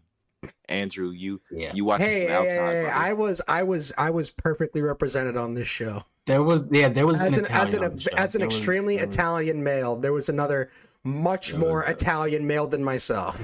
He had his representation. I had representation. Also, me and Marquise talking about the chicken and the hoopla, and you talking about the pizza and the pasta, eh? I'm talking about the babidi boopy and the gabagool. The gabagool, hey. Yeah, get this gabagool. Yeah, it's for true and for That certain. is indeed. This show has some of the like this. I mean, this is the first episode of UWF Yes. that we watched, and yet they were introducing these characters, and Lightspeed. it felt like I already had a connection to them just off of introduction. Sort of. This one's the ones this that one's I could so identify. fast. I mean, the show went by too quick for me to actually keep that connection, but while they were on the Yeah. screen, I was investing Good to way to put everything it. they were doing. I could not. It was really hard to take notes. I was really glued to the show the Yeah, entire dude, time. these promos were impossible to mark down because they were just so unbelievable. I could not believe what was happening before my fucking eyes in a pro wrestling promotion. I was like, I don't know And what. it was an act like they were having actual matches, like actual Yeah, no, and there was good wrestling. There was actually Good good wrestling. wrestling. like if Saints This whole thing Row- would have fell apart if there wasn't any good wrestling, but there was wrestling to back everything up. bro literally mix Saints Row with like PWG before it got toxic. That's what the show was. You know what? That's actually a pretty fucking apt comparison. Yeah, but we're talking like Saints Row 1 and 2. yeah, Saints Row 1 and Yeah. 2, not that. Not with the dildos. Yeah, nah. Wait, you mean the show didn't have enough dildos? I don't think so. I mean, I didn't see it. Need more dildos, kid. A dildo Alright, so- death match. Yo, let's go. That hasn't already been a thing. I'm very surprised. I'm gonna check But, out that W for that. The show starts with a really nice, just awesome ass video package explaining everything that the UWF is and what they stand for. Dude, the literal It's, first the violence. literal first Yeah. thing you see is actual gang violence. Yeah, Yeah. gang violence, turf wars, money, respect, bitches. The Oh, usual got in bitches. Memphis, Tennessee. That's the whole vibe of this show. They just want money, respect, and bitches. I mean, that's what they say. That's what they want.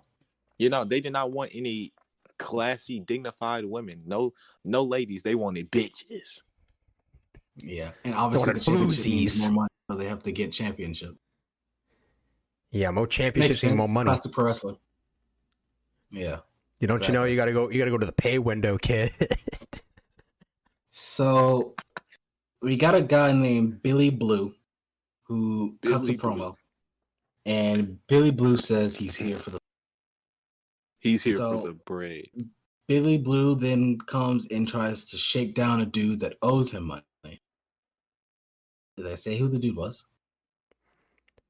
Yeah, Tell- it was fucking it was that boy Bestia.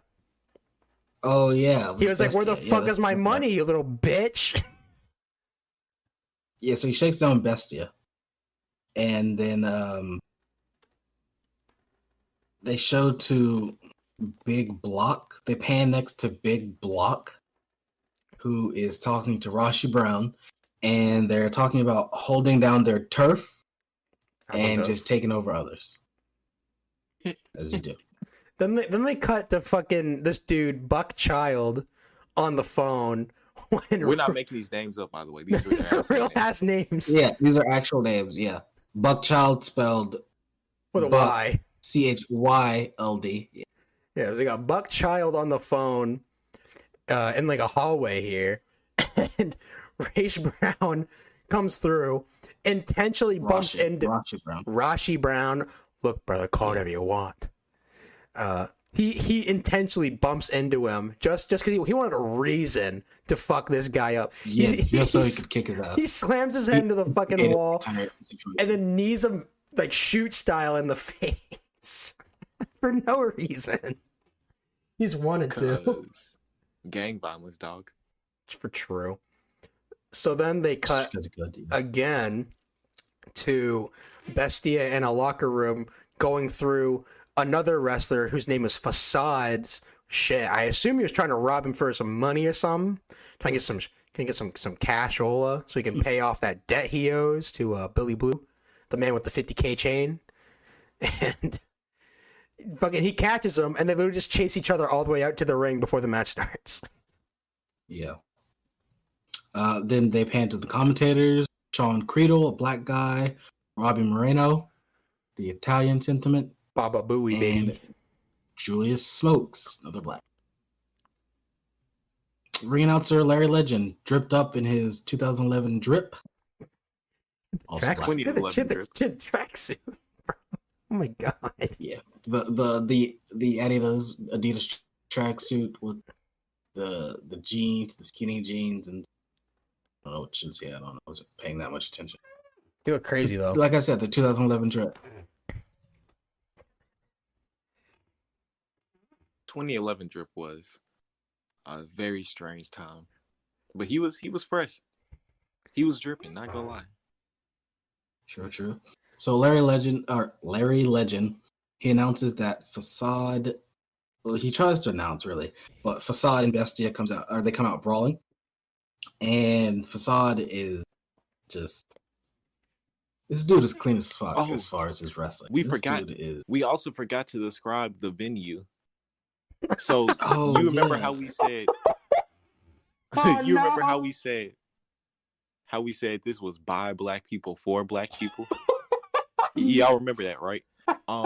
The crowd was how do I put this?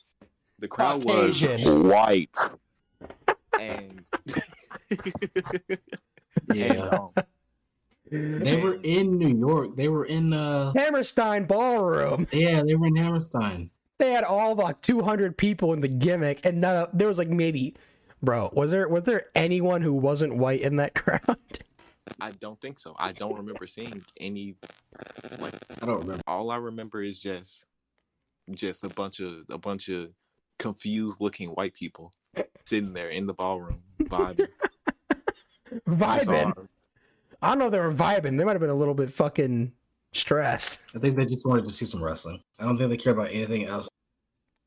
Yeah, there's a bunch of white people saw the word wrestling on a poster, said, I'm going to see that. Yeah, come now, Timmy. They may have noticed Homicide. You know, he's on the show. They may have noticed that name. It's a possibility. Oh, who else was on this show that people would know? Eddie Kingston. Yeah, Eddie Kingston. I was about to say the dude who did the wink meme. But yeah. The wink meme. Whoa. Eddie Kingston was on this show. Homicide was on this show. So they had names. You can't forget our man Beast Ortiz, Ricky Ortiz. Oh my god. ECW fame, WWE ECW fame. Yeah, my favorite guy to ever be in ECW ever. Actually, my favorite guy to ever be in ECW was DJ Gabriel. Shouts out. My favorite guy to ever be in ECW was Just Incredible. Shawn Michaels when he showed up that one time. No, it's Just Incredible because he follows us on Twitter. Goddamn, you gotta be a shill. That's right. for true. Shill for the boy. My God, you guys need to work on your shilling. Mr. PJ This is Palaco. my second Shout pop, out. bro. Shout out. Yeah. Second and a half. Man, we don't count that half. That didn't happen. That's not canon. That is not canon. True. But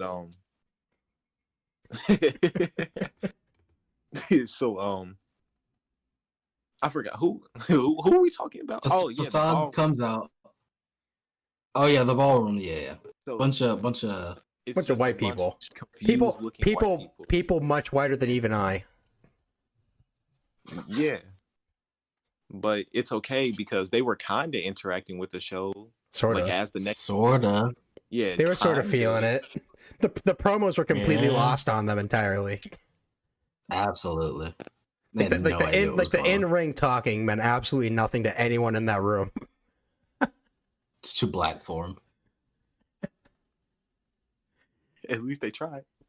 So Yeah. before They tried. before Facade and Bastia's match starts, they brawl out of the backstage area over towards off to like the right side of the entrance stage and the ramp gimmick. They come down the little staircase. Yeah, it was like the little like a and if you were watching Raw, it would be like that little curtain area over there. Yeah, so they come out and Like where Dario's car would have come from. So Facade sets up a ladder up against the stage and fucking back body drops Bastia onto it before the match even starts. So I'm like, okay, this is what we're doing. Very cool. Then they That was brawl. the first move of the whole show. Literally the first move. Like, okay, cool. And then they fight down to the ring. The match fucking starts, and this shit went crazy. So Yeah, so the two dudes are just going at it, and Facade, the Facade's going crazy. He is doing He's going everything stupid. greatest of ease. He's Every just, move. I mean, Every he's move like he evading did in this he, whole match. He made at one it point effortless. he evaded a lariat by bumping, and then he did a kip up, and then he did a Pele. That shit was so cool. Like I Yeah, said, that he shit just was made so it look so effortless. And Right. the wrestling on this show was for this product to be so wacky and goofy, and for it to be, you know what I'm saying, like what it is about Black as fuck. gang violence and all that other Yeah. stuff. The wrestling, Yeah.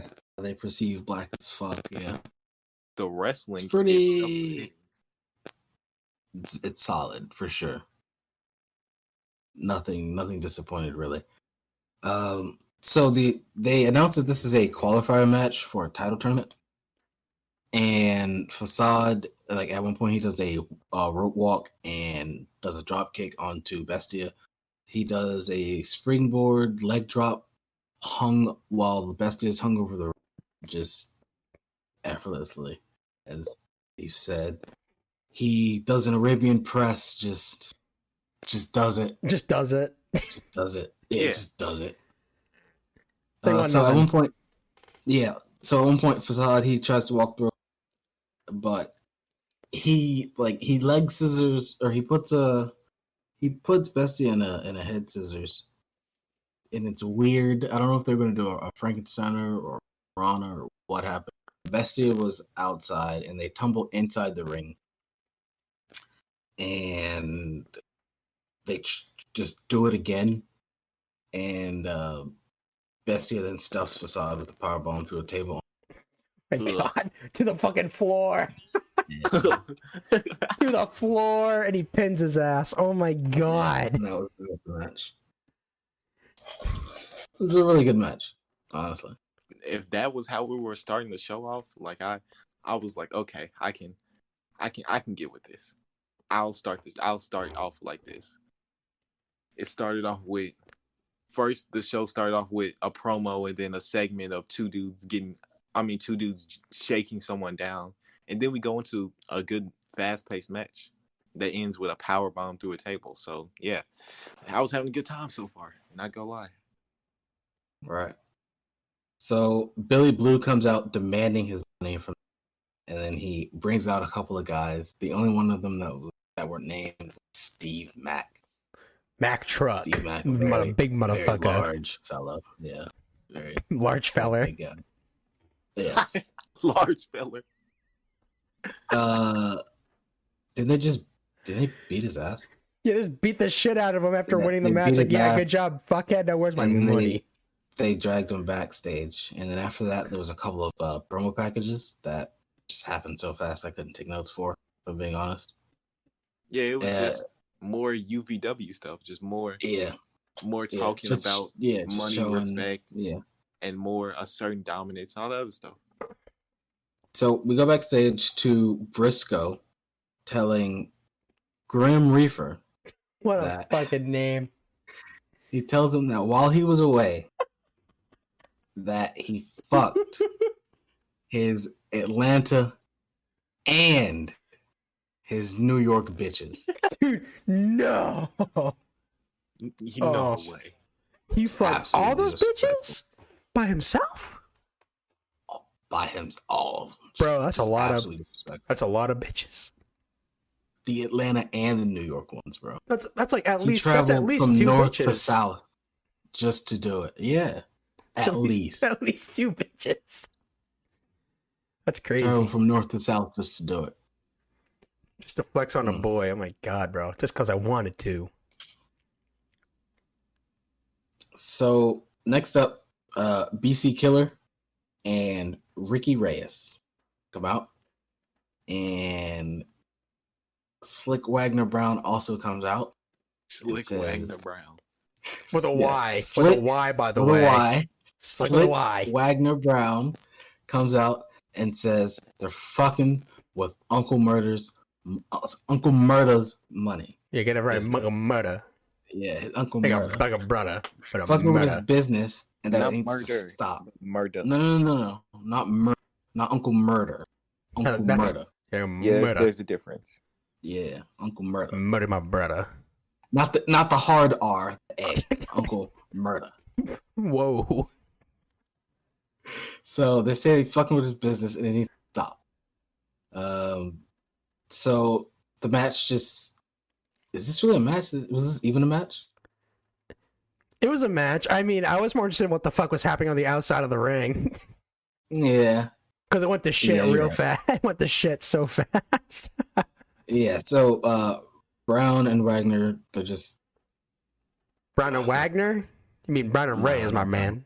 Yeah, Brown and Reyes, they're just doing shit, pretty cool shit. And Wagner, he's a really athletic dude because he was pretty big.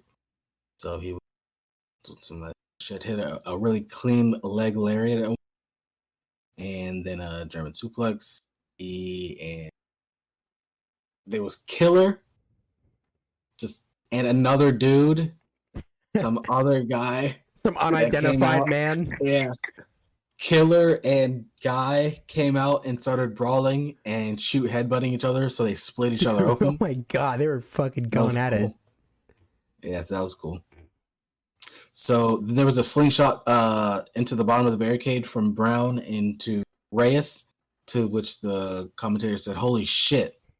See that? I think we also both said "holy shit" at the same time they did. Yeah, I said it. So they get back into the ring and suplex, and Reyes hits a comeback. He does Brown, punches in the corner. Brown does punches in the corner and gets hung up, and then Reyes does a spinning neckbreaker suplex gimmick. I don't know the name of that move. I'm sure there's a name for it. I just don't know. So you mean like the spin, like kind of what Gold does, like those final cut? No, it's not a final cut. It's a fisherman. It's a I know what hook you're the leg. about. I just don't know how to describe it. Yeah. So you hook the leg, the fisherman, and then it's a twisting neck breaker at the same time. So pretty much a fisherman neck breaker with extra bells and whistles. Yeah, there's a name for it. It's called a gimmick. Yeah, it's the gimmick. So Reyes hits the gimmick for the win. Or no, actually hits the gimmick. I was like, what? Puts Brown in the crossface. Then he leans against the ropes for leverage. Okay, no rules. Yeah, then he wins. Yeah, the little man chokes out the big man with the crossface. Damn right.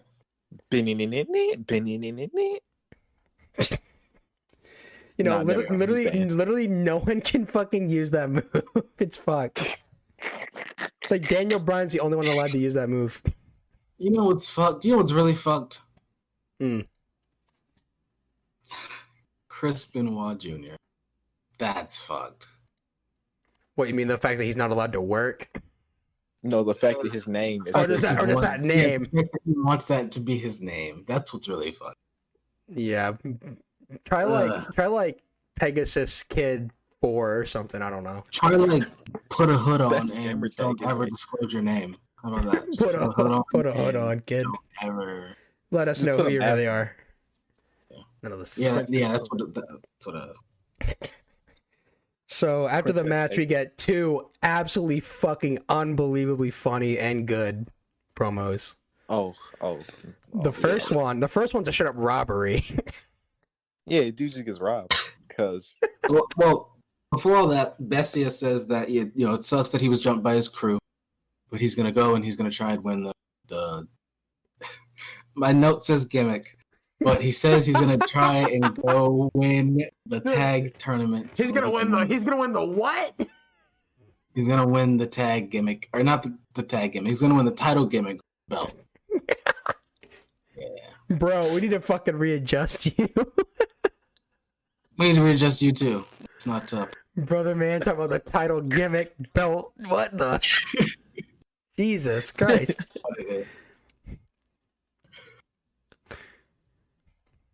Yeah, so he talks about winning the title belt tournament gimmick thing. Mhm. They cut to I don't even know who the hell these people were, but it was so funny I couldn't leave this out. So some random white dudes just chilling. I think he was smoking a cigarette or something by some fence. There's a token white dude Everywhere. There's a token white guy everywhere. in every Yeah, game. There's at least one token white guy in every gang, but the rest is usually. So these two black dudes come up to him and they're like, "Yo, listen, look here, listen, I gotta get in at least once a show." So they they tell homeboy, "Yo, go around the fucking corner and go fucking bother this drug dealer ass motherfucker over there. Okay, just go do your thing." He's like, "Oh, for real?" Like, yeah, just do it. Bet. Yeah, bet. All right. just do it, buddy. Hits the corner. He's like, "Hey, yo, you got the stuff I'm looking for, man?" He's like, "I don't know. You got the money?" He's like, I'm just looking, man. I'm just looking. And fucking dude tells him to fuck off, go talk to his business associate while he does the gimmick. Fucks with the drugs and shit or whatever the fuck he's got in the back of his car. His very not illegal drugs. And as he's looking away, the two other black dudes just come through, beat the shit out of the dealer guy, throw his ass into his own truck, and steal his bag full of what I presume would be whatever the fuck he's selling. And they just run off into the night. Yep. After locking dude in his own truck. So after that came perhaps my favorite promo, or perhaps my favorite thing of the entire show. Drunk Eddie Kingston. No. Before that. Oh, before that was the Brown, who has just lost his match. I completely forgot about this. Slick Wagner Brown, who has just lost his match. Oh hell yeah! He goes back to, his gang, his family, but unfortunately he's got to confront his boss, Uncle Murda, and Uncle Murda's telling him like, "What the fuck are you guys doing? What's up? You guys have to follow Homicide's lead. He's the one that's doing everything. He went in and Slick Wagner Brown, after hearing this tirade of Uncle Murda telling him, you have to get your head in the game. You have to follow Homicide. You have to win. Slick Wagner Brown asked him, Bro, no, he had the balls to ask him. He said, and I quote, "Uncle Murder Man, can I have a bitch?" Can I get a bitch, man? Uncle Murder said, and I quote, "Can you get a bitch? Is you fucking crazy?" And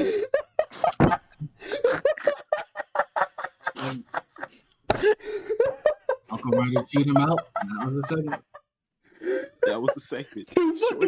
2.5 weeks later, I'm still crying at that. After being chewed out, after just being chewed out and told he needs to get his head in the game. Man, can I have a bitch? Can you have a bitch?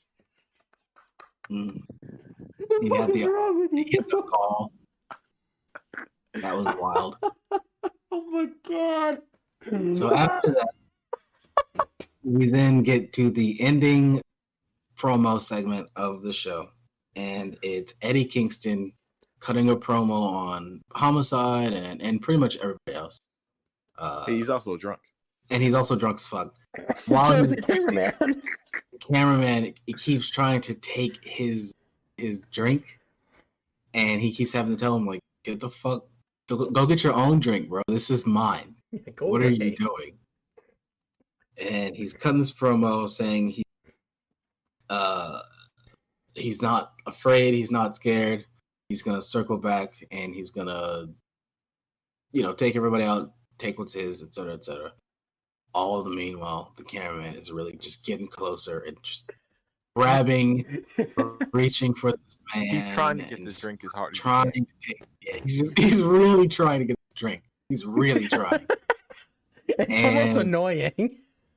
Yeah, and Eddie Kingston finally ends his promo, and he's, "Get the fuck out of here! Leave me alone, man." Bro, how did Eddie Kingston not shoot on this fucking cameraman for trying to steal his drink? I was expecting him to. I literally was expecting him. I was gonna kick his ass. That was really crazy. I mean, kick the dog shit out of this guy. Literally, the cameraman's holding the camera. You can see his hand on screen trying to grab the glass out of Eddie's hand. Grab the glass, yeah. He's like, dude, what the fuck are you doing? I'm so surprised Eddie Kingston didn't just lose his mind. He was already drunk. Right. Bro, y'all know how Eddie Kingston is, though. Man's fucking... Right. He's a menace. I love that motherfucker. He's a menace. And that was the cameraman was playing a dangerous game, but, he didn't die. No, he didn't die. That was the ending. That was the ending promo segment. Yeah, for the two match show. Let's go. Yeah, 45-minute match show with a bunch of promo packages. Just kind of dude trying to get a bitch. Eddie Kingston drinking. Gang violence. Bitches, that was the show. Money. Oh my God. Oh yeah, there were a lot of people on the show. I can't believe we never mentioned it, but there were a lot of beautiful women on the show. Yes, there were a lot of very beautiful women that we looked at extremely respectfully. Am I right? Always. Yes, we're respectfully looking. Let's preface: we're only calling them bitches because that's what they call them. Yeah, the Taking Liberties Pro Wrestling Podcast does not. Yeah, that's not what we say. That's strictly we're using their kayfabe, their kayfabe terms. We're simply feminists. Yeah, that's what it is. Yep. Yes. We are respectfully feminist. Yes. So that, ladies and germs, was the Urban Wrestling Federation, subtitled Hood Killer. Oh, fucking baby. Episode 1. Oh, yeah, that's not killer, by the way. That's Hood Killer. No ER. Hard. No hard R. Just A. Yeah, this shit was overtly base, and I cannot wait to get this motherfucker thief on the podcast for the next time we watch one of these, because oh my God. Can't wait for us to watch episode 2. It's gonna be crazy. if there's even one promo even half as funny as that, can I get a bitch man line? Goated. That Man. if UWF ever does a reboot, I need to be a part of that. I would love to wrestle on that show. Yeah, I'm trying to get a bitch man. What the fuck? What is wrong with you? Oh, please. I'm in so much pain right now, bro. I'm hurting, dog. Just let me get a bitch, bro. Like, fucking hell. Yeah, he was selling too. He was selling his injuries. he was Well, he was holding his arm like, bro, please give me a bitch. Even if Yeah. you did say yes, what bitches go want to hang out with some beat up loser? Goomba. Out there with Nerd. Roman Reigns. She do whatever the chief asked her to, that's also true. but he wouldn't ask because he has a right That's kids. That's awesome. That's awesome. And that was episode 20 as well. Which is Episode also 20 of the- awesome. Yes, it's also awesome. Yeah, this episode was pretty based. Yo, So again, everybody, you can follow. I think I'm cutting out. You can follow the podcast on Twitter at TL4Pod. You can also find us on Spotify, Podbean, Apple, Blueberry, Owl, Bullhorn, Bullhorn. Audio Mac. Google Is that a thing? Podcasts. Probably not Audio Mac. Okay. Pornhub. I don't know about that one, but I'll talk with the execs, see what we can get done. I'll talk with the you science team. Again, if you want to support us financially, we also have a Patreon as well. You can pledge at patreon.com/TLProWrestlePod. And I think that is gonna do it for us. Thank you for having- Also rate 5 stars on Apple Podcasts, and also if you're interested in joining our Taking Liberties Discord, if you're following us on Twitter, just shoot us a DM. We'll send you the link ski. Come in, pretty cool You should bunch of follow all of dudes. us on Twitter. All three of us. Well, I keep it quiet. Yeah, I'm lurking. yeah. Lurking.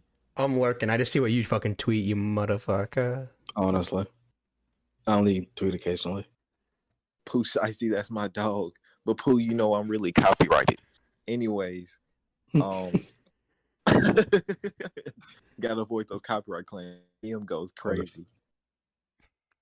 That's why I try not to sing any wrestler theme songs because they might take me out back and chop off my arm and my liver and stuff like that. Oh, for sure. Yeah, they're gonna take a piece for sure. Vince is not playing that. No. Doesn't matter though, because when that Christian gimmick come through, we already know. Oh yeah, I'm dropping that whole thing. The whole thing. You guys can expect. I'm dropping The whole I'm ass dropping the whole song. thing. Yeah, And I am he's gonna have the prepared. song on loop in the background the whole podcast. You're damn right. I just might. Real yeah. quiet. Got that. Oh The my whole time god. we're talking about Christian, yeah. They can copyright us however they want. We don't care. Fuck. Yeah, I'll take the L for that one. For sure. But yeah, that was episode 20, guys. You guys want to say anything else? Yeah, I'll just say thank you all for checking out the Taking Liberties Pro Wrestling Podcast, episode number 20. Thank you so much, Steve, for coming on. You Dang, are bro. a very fun guy to have on, believe you me. So I'm glad you came through for us, even though it took us 2 weeks to redo the show because the weather fucking hates us. Yeah, And, that was We also, our audio was fucked from last one. We did do a whole show. Yeah, we did do a whole show that was just as long as this one. Yeah. we emptied the tank out twice. Yeah, that's why it took us 2 weeks. Gotta fill up. So, anyways, guys, thank you so much for listening. We'll check you out. Wait, What do you got? What else? Hey, if I say this name, can you just put a censor bar over it? You got any censor beeps? I ain't trying to give no free I clout could out. probably find one. Yeah. What's up? Are you ready? I'm not ready. This name is like a slur. You ready for this? Oh no! Don't say it! Don't say it! Alrighty. All right, we'll see you guys next time. Thank you so much. We'll catch you next week. We're gonna get this bitch out on time, anyways. Have a good one, guys. See ya.